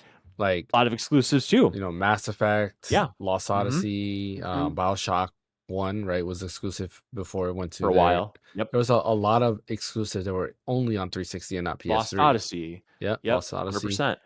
And so that's where they were the most successful, was 360. I mean, they had a very successful first run of it with Xbox. Like that, it wasn't I don't think it was the biggest seller. PS2 was, but I think that was largely because of the DVD player. But Xbox was I think it was considered pretty successful for a freshman run. 360 was the most successful, I think, out of all of them. Maybe Wii sold a lot, but again, I don't necessarily count that the same network. They're very different. But 360 was incredibly popular. I don't know what the sales is for Wii versus 360. Definitely beat PS3 for sales. I think the Wii outsold the 360.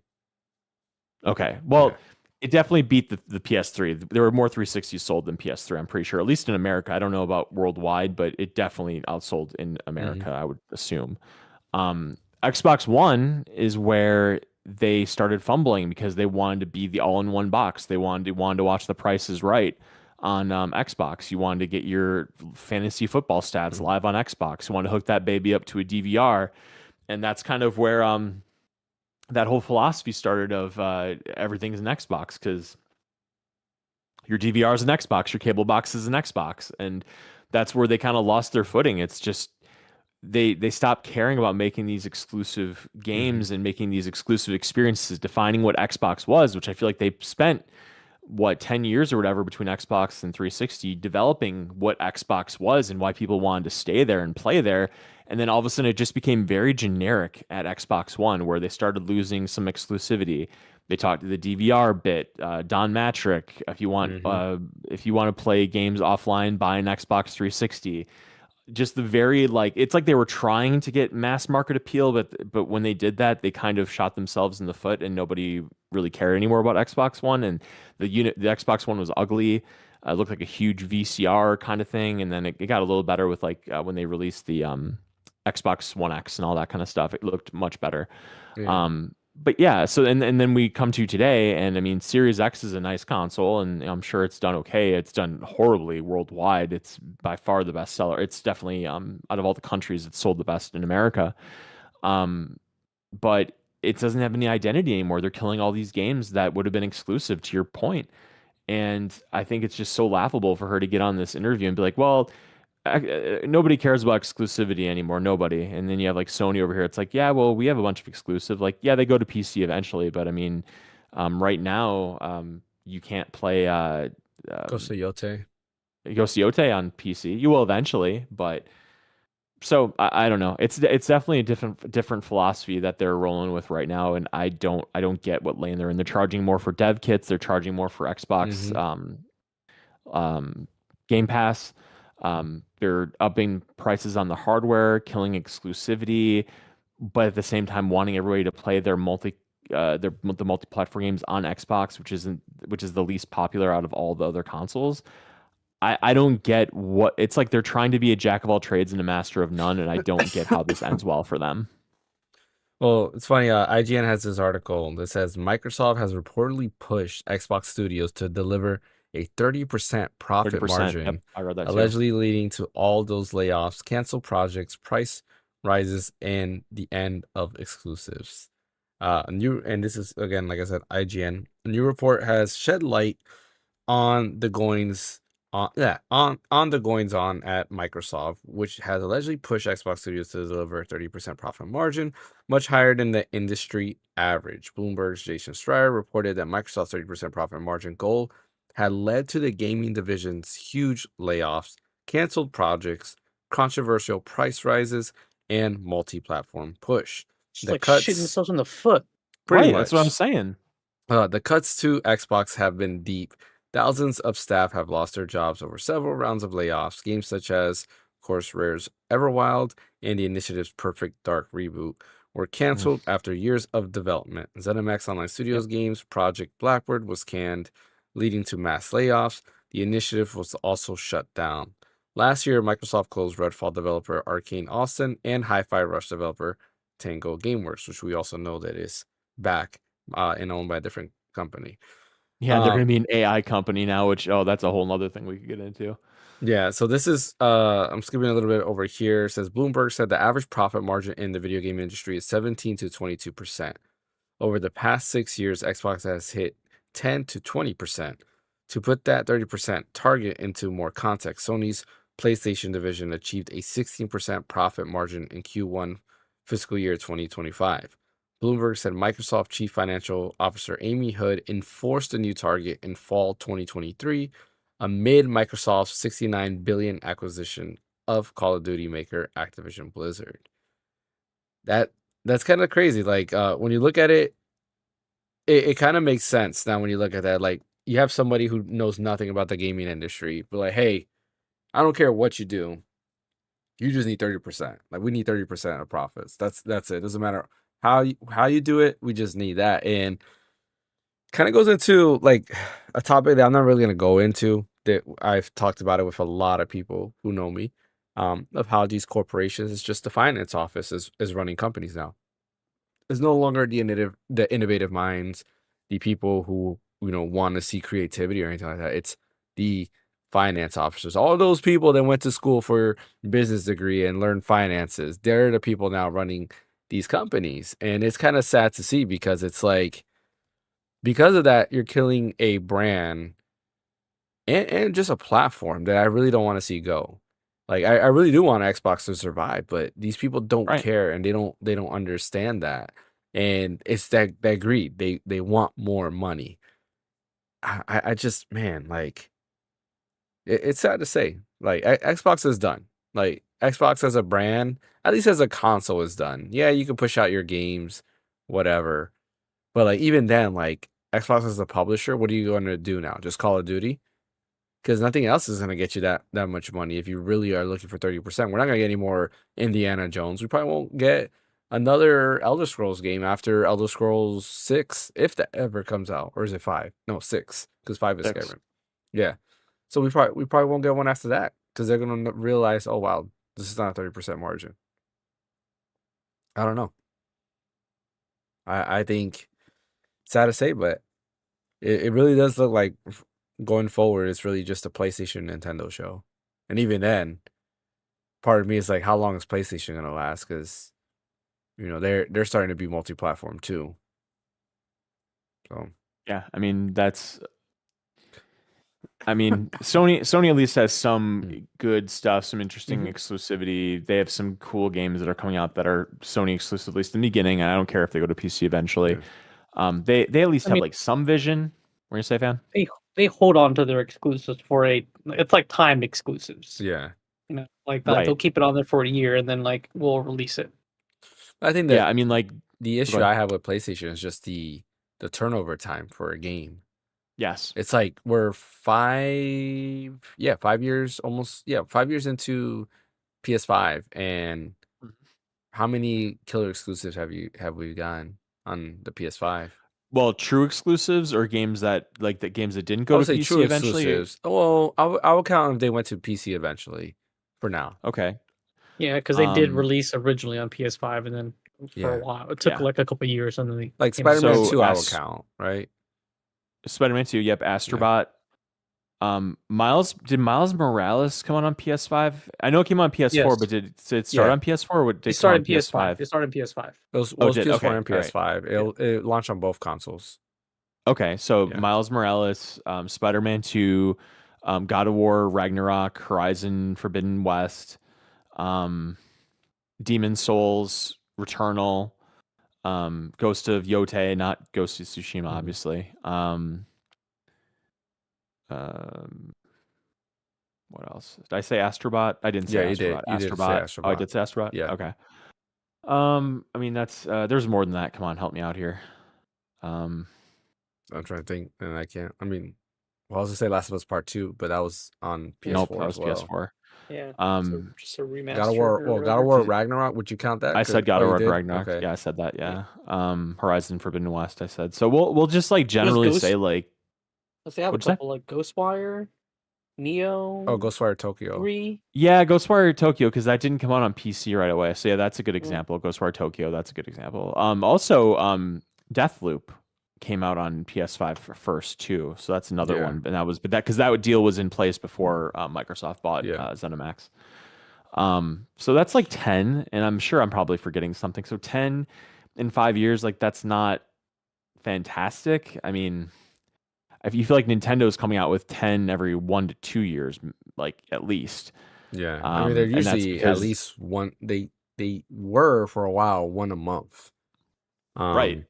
You know, and then like the past few years has been about maybe, like I would say, I think like last year they did maybe 8 or 9, which is still a lot more. Was Valkyrie Profile Elysium on PS4? Or is that only on PS5? I don't know. That was on PC as well, though. I know that. Yeah, but did it come later though to PC, or was it always on PC? Day one. Day one. Okay. Yeah. Because I remember I was gonna buy it on PC instead of PS5 because I wasn't using my PS5. What was it? Final Fantasy 16. That's not. I mean, that's third party, so that doesn't count because that came out later on PC.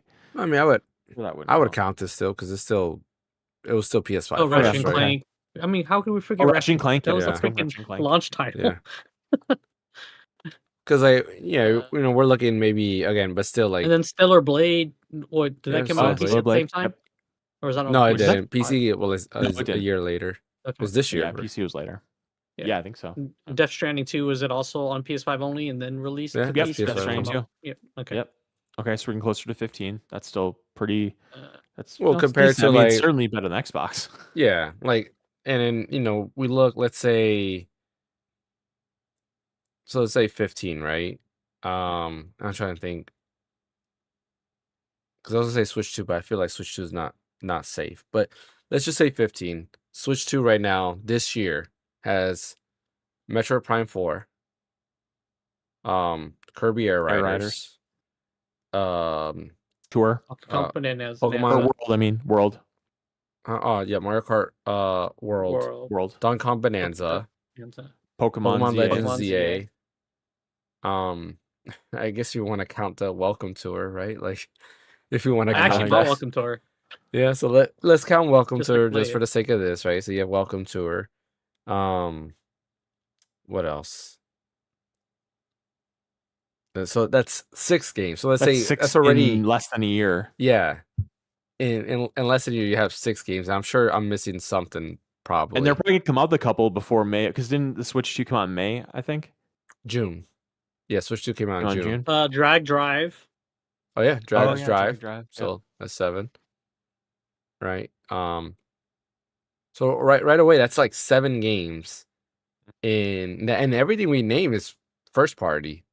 It's not even third party exclusives. Well, we're counting third party Hyrule's exclusives. Age of Imprisonment is supposed to come out in December, right? Yeah. So when's it come out? December? Yeah, it's supposed to be in the December. I thought it was December. I don't remember. I think it's November. But you're right. So that's 8 right there already. Yeah, I don't think there's anything else that's And that's there. not even including what no doubt is going to be coming out in the first 6 months of 2026. Yeah, stuff that they haven't You know, announced really. There's right. just a lot of stuff they'll probably announce later on. And see, that's the problem. It's that Nintendo is focused on the right things. They want to get good games out with good gameplay and 1080p graphics, and Mhm. they're just fun. And PlayStation is Sony and all of the associated parties are like pushing max realism and 5 to 10 year dev cycles and all of this investment and stuff. And I mean, Ghost of Yota, I mean, I've seen it. It looks breathtaking. Like it looks like a walking painting or whatever. But Mhm. it gets to a certain point where you're just like, well, what am I playing for? Am I playing for graphics strictly, or is it? Would I rather play a game that looks like a 10 Mhm. and get one once every 5 years, or would I rather play a game that looks like an 8 and get like 3 every 5 years, or Yeah. even more than that? And Yeah. I'm more towards the latter.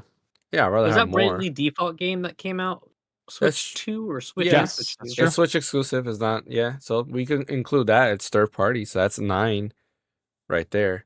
If you want to include a remake of the When's that new 3DS Fire Emblem game coming out?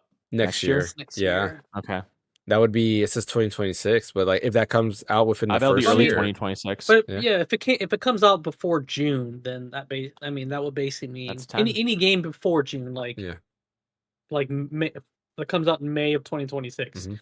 would basically be 1 year of a Switch life cycle. Which, I I mean- mean, the game it's gonna have more than 15 games because I Yeah. know there's a bunch of games coming out spring of Q1 of 2026. yeah. There was the Poketopia or whatever, Yeah, whatever the farming and then we sim got that Pokemon. Dust Bloods game that's supposed to be coming out Yeah, in the 2026 From at some Software. point. Yeah, there's a lot. I mean, within the first year, Dust Bloods? Is that what's called? Dust Yeah. Bloods? yeah. Yeah. This would be a fun topic. Maybe I could set a reminder for next year to do that, to revisit and see within the year how many exclusives did Nintendo have Yeah. compared to. I mean, we have that everybody Survival else. Kids game, but Yeah, I guess that's exclusive, right? that is a Switch exclusive game. If we count that, yeah. So like it's just stuff like that. It's in So hindsight. compare the first year of Switch compared to the first year of Switch 2 and see which one's stronger software-wise. Yeah, and then Is that what you're saying you want and to this do? is Well, this no, I'm is saying just Switch these, 2 these are just versus- Switch 2 only exclusive games. Yeah. This is not even counting all like the third party like other games like freaking Silk Song, Hades 2 that came out on Switch 2, like Cyberpunk, Hogwarts, Star Wars Outlaws. Well, like, we're talking about exclusives, right? So I know, like but Hogwarts I know. within- I'm yeah. about exclusives. I know. Yeah. I'm just saying like You're like, just saying that like some big in hitters general. have come to the console in general. exactly. Like there's like some big hits that have been hitting the Switch Yeah, 2 I console. mean, like when you, I would like in a year from now to compare where the PS5 is at versus the Switch 2 and exclusives. I mean, we don't even have to. I wouldn't even talk about It's Xbox. gonna- 'cause- yeah, Xbox doesn't really have any more. Nope. yeah. So it's gonna be interesting to see because like right now we've named about almost 10. 10 games already where we name what, like 15, let's just say like 15, maybe a little bit more on PS5 Mhm. in 5 years. So in less than a year Right. we've named 10 versus 15. Like that shows you that's a pretty big problem right there. And the majority that Yeah. we named were Nintendo made, not third party exclusive, right? And when I mean third party exclusive, like Stellar Blade, right? It's a third party company, but PlayStation published it. Versus, like Spider-Man 2, which is owned by is- Insomniac, which is owned correct. by Sony. Correct. Yeah, so that's impressive, and it's kind of sad. Like going back to our original topic, like these are stuff though. Like you hear us, we get excited about talking about these exclusives. It was like, oh yeah, this is only available on this platform. That justifies It us makes the having console's identity. this. Yeah, Gotta be kidding me. exactly. It justifies the the price point of the console, right? Or just owning the console. Look who's come in. Oh my god, Ash. Right at the end, Ash, when we're about to end. But yeah, it's kind of sad to see Xbox lose identity, and part of me was wishing that maybe somehow it can go back, but I'm sorry, I don't think there's no coming back to Xbox's heydays. Like, I just think they're done, and I don't know. It's gonna be interesting to see moving forward what happens if they continue to act like I don't know. Every time I see a press release or anything to do with somebody from Xbox, it's like that meme where the house is burning, and the law is Girl like, just not oh looking.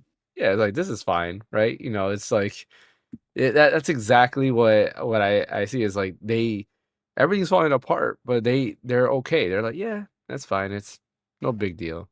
It's just our platform, right? So kind of sad to see. Welcome, Ash. Hey, yeah. Sorry about that. First of all, jet lag. That really got me well. Second of all, they're making a game based off of that. Off of what? Off of the meme you were just talking about. Oh, They're really? making they're making it's just fun video game. A friend sent me like a thing about about on Instagram about 2 days ago, so that was funny. That's interesting. Yeah. Wonder what the gameplay loop is going to be like that.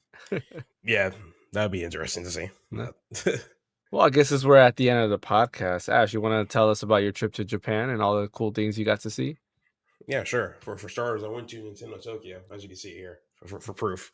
Love that place. That's a dope shirt. Did you give me one of those? No. Aw. I unfortunately couldn't get all you guys some gifts. I only got James some stuff because for you, Brian, it was hard to find Persona stuff there because it was all generic crap you can find online, which I'm like disappointed about. As for you, fan, I couldn't find anything for you either because I know you like Uniqlo stuff, but at that point, I'm pretty sure you already have some of those shirts. Example, I bought this Snorlax shirt I found from Uniqlo from the Japan store, along with his Gengar sweatshirt. Don't even know you have those shirts yet. About. Yeah, see, you guys already know. Yeah, yeah. So, I think you also love Zelda too, fan, but I couldn't find any good Zelda stuff over there either, unfortunately. So I just couldn't find anything. Yeah. But James, he was a bit easier because luckily their Dragon Quest 1 and 2 are coming out soon this month, so they're promoting the game with some slime merch. But luckily, there's like other stuff other than slime merch. So, James, hope you like the gifts. Well, that and they have a freaking Dragon Quest theme park in Japan. They do, yeah. They have a Dragon Quest theme park there. Did you visit there? It's in Japan somewhere. I'm assuming it's like Universal Japan because no. It's its own separate theme park. Yeah, own separate thing. Okay, interesting. I didn't know that. Yeah, we should have told you that so you could have visited. Well, I mean, it may not be in the town he was visiting. True. I still could have went, but the only thing I'm worried about at that point is reservation stuff. So, yeah, because that's how I wasn't able to get into the Nintendo Museum because I had to win a lottery to able to buy a ticket there. It could have been the same way for the Dragon Quest theme park. So did you find any cool like Capcom stuff like Phaneckswhy or anything or Mega Man? Not at the Monster Hunter Capcom store in Shibuya. No. yeah. That was all Monster Hunter stuff, and I'm just like interesting. I mean, I think Brian would have. Yeah, Brian would have loved that. See, you could have brought him some Monster Hunter Wilds merch. Like, there you go. He just didn't want to carry stuff for me in his suitcase. That's too bad. Let's not talk about how much I had to carry back home. I still there's still some stuff missing because. First of all, you guys knew like I wasn't really a big figurine killed collector. One of those shirts, Ash. By the way, that Tokyo Nintendo shirt, I would have killed for that. By the way, you're right. Yeah, I should have thought about that. I would love that. Anyway, Brian, did you ever notice that you kind of look like Solid Snake? we had this mentioned discussion that at the beginning. Yeah, at the beginning. Yeah, just want to just point that out. But glad you guys already knew that. But anyway, yeah, I should have thought about that. Of course, I mean they had plenty of other cool stuff in there, but my only thing I cared about was this shirt and stuff. So, but okay, got it. You should have just brought the giant like Link statue they have there. Put that in your suitcase. Yep. Yeah. Let me just grab a capsule from Capsule Corporation, just throw it at it, so that way it just shrinks and stuff. Yeah, over it. They'll think it's like your son or something. Legit, the best invention in any fictional universe is those capsules from Capsule Corporation. If I could have one of those, that would be so perfect. I know what that is. Yeah, but to further emphasize my my struggles over there is that. You guys know that I'm not a big figurine collector at all, but I wound up buying so many figurines over there for cheap I had to buy an additional luggage, an additional suitcase for myself, and that wasn't even enough. So I had to get a friend of mine that lives in Japan to go to the Japan postal office with me, get a big ass box, like a really really big box, and send that. Yeah, and ship it to myself, and it's insane. It's insane how much I buy. And the thing is, you would think, oh, you probably spend like $1,000 on figurines. I did not. I spent less than $150 on like 20 different figurines. Is it so cheap over there? Yeah, let me show you a figurine example. I'll be right back. We got to see I want to some see of some that. show We and need to tell. see some stuff. Yeah. Oh yeah. This one you guys will know, but I'll be right back. I would have brought like a separate like suitcase that was empty. It's just like My buddy Alex did that. I wasn't thinking. I didn't know. I didn't know it was going to come You back. could have with just a crap ton of taped it to figurines. your body, man. Just put it all in your shirt and Hey, man. everything. And Hey, listen, I'm not a genius, man. Give me a second. that's crazy though. For So maybe 20, I found my 20 Halloween bucks. costume. Maybe I'll be Solid Snake for Halloween. Yeah, you could. There you go. Or Neil Vana from Death Stranding 2. Anyway. The wannabe Solid Snake. Yeah. Yeah. Uh-oh, what's this? What's this he's showing us? There's a big box. Yep. What is this? Oh, we got some okay. Gogeta. Guess how much I spend on this? How much are that? Because those are like $30 over here just for that. $7. $7. Wow. $7. Those are like I $30 spent over here. Dude, when I walked, okay, so first of all, where I got this, which if everyone's watching this, listen here. The best spot to get your anime figurines and all anything anime related is called Nakano Broadway. I went to Nakano Broadway. If you get on the second through fifth floor, there's tons of anime stuff for you to look through. And funny enough, they have even stuff for my dad. My dad is not into anime. They have plane stuff. I bought some plane models for my dad up in there. Anything you want to find is probably up in there. It's crazy. Wow. And what I found this for, this is brand new, not even used.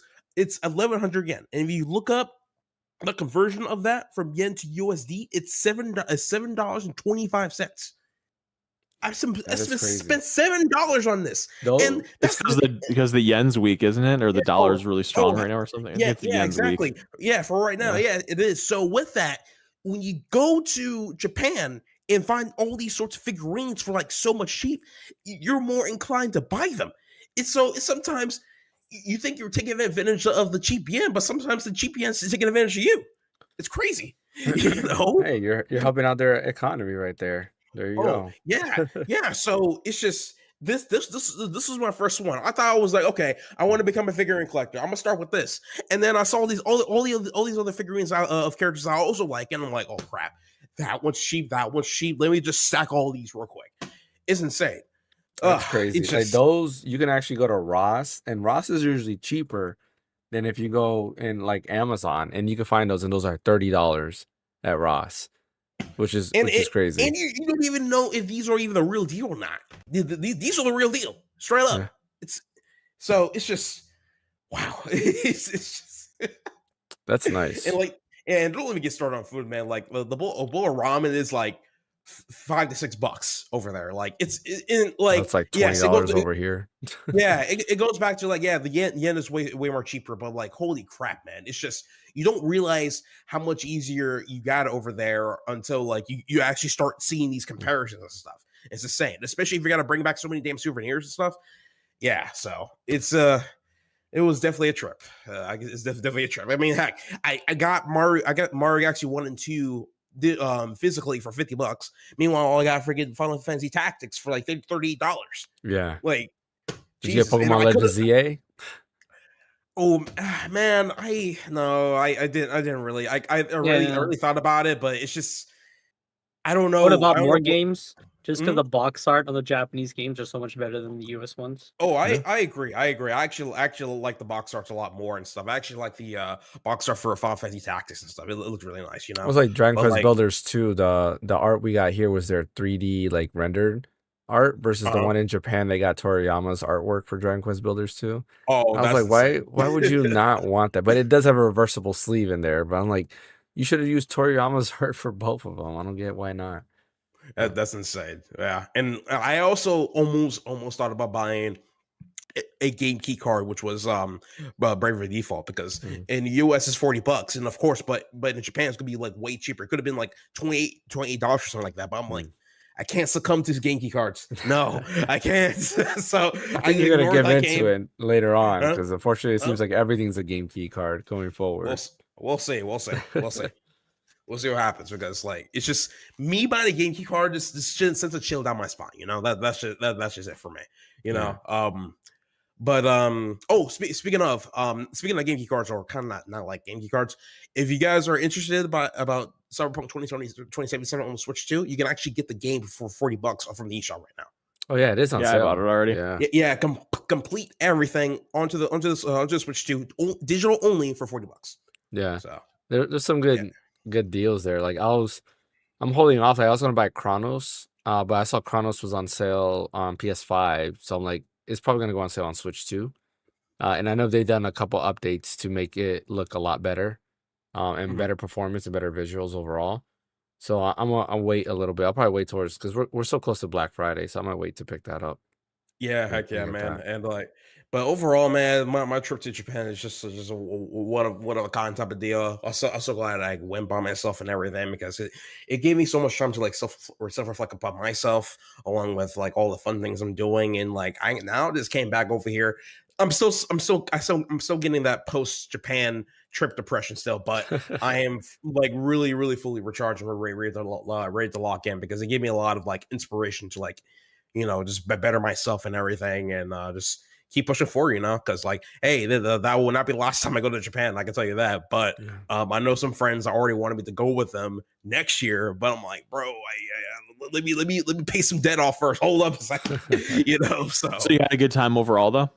Yeah, really good time. I've even been to Kyoto yet, because I kind of misread some things. So when I was looking at the maps, it was saying that it would take me 7 hours to get over to Kyoto, but I wasn't really reading closer. It was talking about, if you go over to Kyoto by bus, it would be 7 hours, but if you take the train, it would be like 2 hours and 30 minutes. So I gave myself a big ass face palm, because I wanted to do the rite of passage by going to Kyoto and taking a selfie with them in the Nintendo building, but I did not. Next time.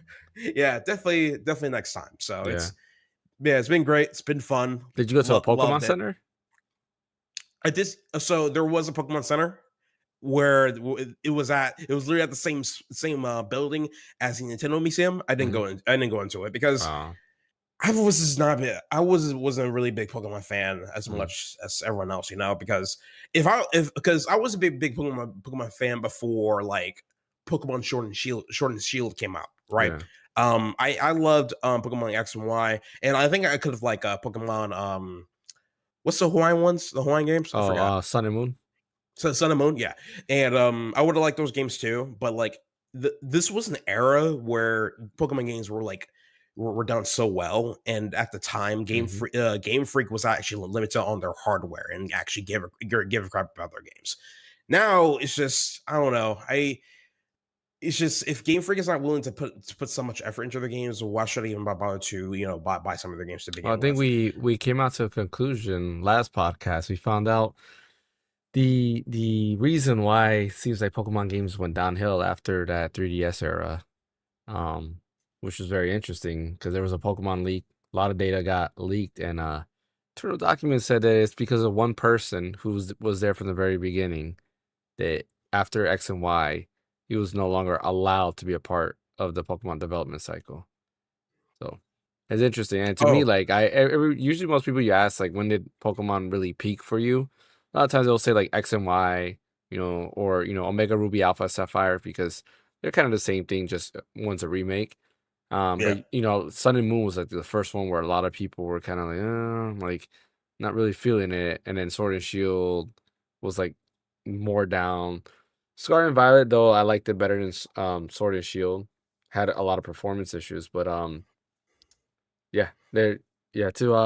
wait for to watch last week's podcast to see what exactly I'm talking about, and the reason why it seems that Pokemon has gone downhill.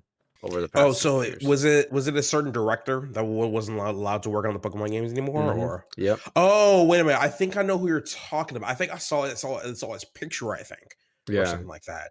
And I think that's really weird. Why they exclude him? Well, and he's the stuff. It's just, creator of Pokemon. Like he's the one who started Pokemon. yeah, I think that's what it was. Which is Yeah. that's so weird to me. Yeah. Like, why would you do? Okay. If anything, it's more like, if I ask why would they do that, I think it's mainly because money, of course, Yeah. right? Well, I Because mean, I they did it think also with Kojima. that yeah, because I Konami think did also it to within Kojima. So yeah, because I think within that leak itself, they didn't really put that much money into their newer games either and stuff. And Mhm. if a creator was still in those projects, there'd have been a lot more money that would have been into those projects. But they're like, no, we want to spend as little as we possibly can and get as much profit as much as we can with that, you know. Mhm. So I listen, it's just like, I don't know, man. I still like Pokemon. Don't get me wrong, but the games themselves, I can't get behind those anymore. I mean, I might try out. I'll still try out Pokemon Legends Arceus. Because I always seen glowing reviews about that game, of course. That was good. And then for nostalgia's sake, I might pick up either Pokemon Brilliant Diamond or Shining Pearl. I might pick those up as well. But that's pretty much like the furthest I'll go with those games. Legends EA. I wish I wish there was more. I wish they could have learned something from previous games and stuff. Hoping for a voice acting in it. Of course, there's no damn voice acting, so it makes it feel weird.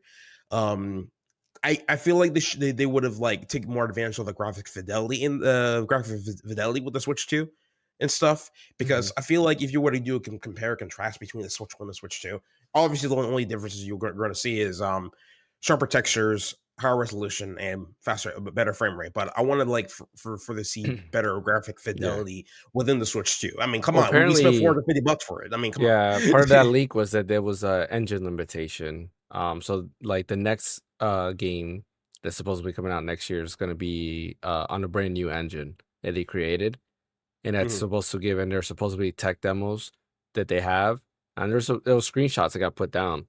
And they showed like what it was capable of, and it seems to be like way better, like way better looking textures. So Okay. yeah, they have to be legit because they were DMCA. It literally said copyright material. Because when I went I had saved it as a bookmark, and then when I went back to the post, it was gone. I was like, okay, well, I guess it's legit. I really hope that's the case. And the thing is too, like, I could say, hey, I'll come back to a Pokemon game if they allow the creator back end, which that wouldn't even matter, because I'm pretty sure Pokemon Legends EA sold record numbers again. I'm pretty sure it did. I didn't bother looking up the sales numbers, but it's Pokemon, so it's going to be selling a It's good good bit, though. you know? I think you'll like Legends EA. I in the beginning of the podcast we talked about it, and I said the gameplay is probably the best, and I would like for that gameplay loop to stay going forward in terms of the mechanics. And I'm excited to see if they continue to use that, because I think that is a good evolution of the turn-based battle system that they have. Can I borrow one of y'all's copies when y'all done with it? I got it digital, so oh damn! I'm the only one that actually got it, because Fan didn't get it either. I got it. Oh yeah, that's right. We got a digital too, right? I mean, you got game sharing going with Switch 2 now, so the game share though, you have to be next to each other. You have to be in the vicinity. I know, but don't we have to be in the same family too? Yeah, you have to be in the same family as well. Yeah. Which is like, come on, Nintendo. You have okay. It's working well. It's working well for certain cases, but not all cases. Yeah. Good example is that what I did is that for my sister's birthday, I bought her the DLC for Kirby's Forgotten Land for Switch 2. So when she gets later on gets a Switch 2, she can just pop her already existing physical game cartridge and use the DLC. But what's also cool too is that since the DLC is a virtual game cart, she can actually game share it with me while I have a Switch 2, and I bought her game, and I can beat him within 2 weeks and stuff. I thought that was a pretty cool feature and stuff, but I wish they can like further open it to other like friends. Like, come on, like that'd be nice. Yeah, so that'd be nice. One last thing before we end the podcast, Bryant, you post something on Discord. It's in French, so I don't know what it says. Oh, really? Yeah. It says Square Enix France, and it's all in French. I see Naoki Hamaguchi. I know that. Yeah. Director All right. We got to open it up and He's talking Twitter. about the 1st of and November. translate. We're delighted to announce Oh, it that isn't- it Naoki is in- it is Hamaguchi, in director French. of Final Fantasy VII Remake intro game, will be visiting Bandai Namco France booth on Saturday, November 1st. It's just saying that hey, he's going to be in France. At one of their... And Tifa's going to be in Tekken 8, baby. It's time. We'll see. That'd be the first Tekken game to have 2 Final Fantasy characters. That'd be cool. Yeah. So, yeah, because it has makes so much more sense than Clive. And I love Clive, but Tifa's Clive kind of shocked me for him to be in there, because like if we're talking about power Clive scaling, should be more in a freaking Soul Calibur game with this. No, it's just that like it's just his power scaling. If he would have walked in there with just Bahamut alone, he would just annihilate every single second character in there. Maybe not. I don't know. Jin and Kazuya with the devil powers might be a good fight. Yoshimitsu uses a sword too, so that's something. That is true. Yoshimitsu is in Tekken. True. Yeah, he was in Tekken first before Soul Calibur. Yeah, and he uses a sword, so maybe Clive was kind of going for that. Yeah, makes sense. Alrighty, we're gonna end it today because I am about to start coughing like nonstop here. But I appreciate everybody for joining us. Tune in next week. We'll hear more from Ash, and we'll get some thoughts on real quick, probably at the start, to hear what Ash has to say about the Kirby Air Writers Direct next week. As always, don't forget to hit that like and subscribe button. Follow over on Twitch. I'll be back tomorrow. Probably streaming some more Legends ZA, continuing that. Hopefully trying to finish it as soon as possible. So I'm ready for Metroid Prime, because yes, I am excited for some Metroid Prime 4. So close. We're almost to December already, which is also crazy. We have to be looking out for that Game Awards stream. I am definitely looking forward to doing that as well. What day of the week is that this year? It's usually a Friday, I want to say. I'll be off if it's a Friday. Oh, wait, will I be off? No, I won't be off, but I'll take off. Let's see. Yeah. Game Awards 2025. We got to see. Thursday. It's a Thursday. Thursday, December 11th. So I'll be sure to take some time off for that. Yeah. So we'll definitely be able to do that. It's right before I leave. When Expedition 33 wins Game of the Year, and if it doesn't, I'll just literally probably cry. I'm not gonna cry, because there's also so many good contenders. I mean, there's a lot of nominees that it could win, like art direction, music, Silk Song. Till you guys finish Expedition 33, I don't want to hear it. hey, listen, I'm still going through my emotions with it. Okay, I'm like the closest to be done with it, and I also don't want to go straight to Renoir and one shot him yet. I want to complete everything else before I even get. Honestly, I feel bad this year. I don't think I've completed a single game. Now that I think about it, I don't even remember what games came out this year. Outside of Expedition 33, and there's Death Stranding, which I didn't get. Death Stranding 2. I didn't get. The Final Fantasy Tactics. Yotai. Yeah, but that can't be included for Game of the Year. No, that would be Game of the Year. Yeah, that's I'll say this much. Final Fantasy Tactics. It's my first time playing that game. I definitely do like the story direction they're going with it. I think my only problem with the game so far is that I wish that when you're in battle mode or tactical mode or something like that, when you hit an enemy or an enemy hits you, the opposition should hit back and stuff, so that way the battle can go faster. That's my only problem with it. What do you mean? So, for example, what do you mean? So if I go up to James, like if James is like 5 spaces away, and I go 4 spaces, and he's within my attack range, I attack him, and that's the end of the turn. He doesn't attack back at me. Mm-hmm. Oh, you're like Fire Emblem, like you're like Fire Emblem where they attack you back. Yeah, basically, because I think if they would add that to it, the battles will go a lot faster. So. Yeah, but it's a different strategy too, right? Because then that's when you get counter, parry, guard, and all this other stuff. So it brings in a different layer of combat, which to me I'm fine. As long as I don't want it to be a copy of Fire Emblem, right? Because I already have Fire Emblem. It being different than Fire Emblem is always good. I would say this, the art direction of the whole intro they did looks so freaking awesome. Yeah. That is the most 90s thing I ever seen in my entire life. It looks so cool. And made in 2000. what, like That 3? What? to me that was 90s. I love that. The opening, that sequence is from War of the Lions, because that War of the wasn't in the Lions. Oh, original. yeah, I'll look that up. Hang on a second. Yeah. So like when I'm done with like the remastered version of the 2007. game, 2007. when I'm Okay. when I'm done with like the remakes slash remasters of the game, I'm probably going to go back and try to play the original version and see how that looked and stuff. Because to me, that looked really damn cool. And I feel like that was I didn't look up like who was part of the like the team, but I feel like they probably worked on either a Final Fantasy 6 or Final Fantasy 3, depending on like when that game released in Japan or something like that. Because I feel like that intro, I feel like that intro is similar to that game for some odd reason. I know. Well, no, the people who made Tactics Ogre, made Tactics. Also, what's his name? Yoshi P was part of that team also, who did Tactics. Interesting. Okay. That's why Creative Business Unit 3 was able to work on it, because they already had history with Final Fantasy Tactics.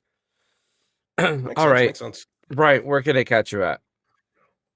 At red_so_deep on Twitter. I just wanted to make a quick note that Legend of Dragoon did come out in June of 2000. I just wanted to close that loop, and then Final Fantasy 8 came out in September of 99. So you did play probably 8 or whatever before you got to 7, or you played Dragoon, or you played 7 or whatever before you got to Dragoon or whatever. Yeah. Just wanted to close that loop because you told me I was looking that up before and I didn't finish that. So yeah.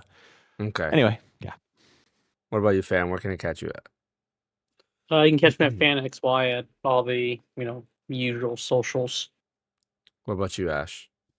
You can catch my YouTube at AshDestroyHim. I'm going to try to upload more videos again because I do have like a new recharge feeling to me, so I should be able to upload more videos now at that point. So post some Japan pictures in the Discord, man. Yeah, you got to do that.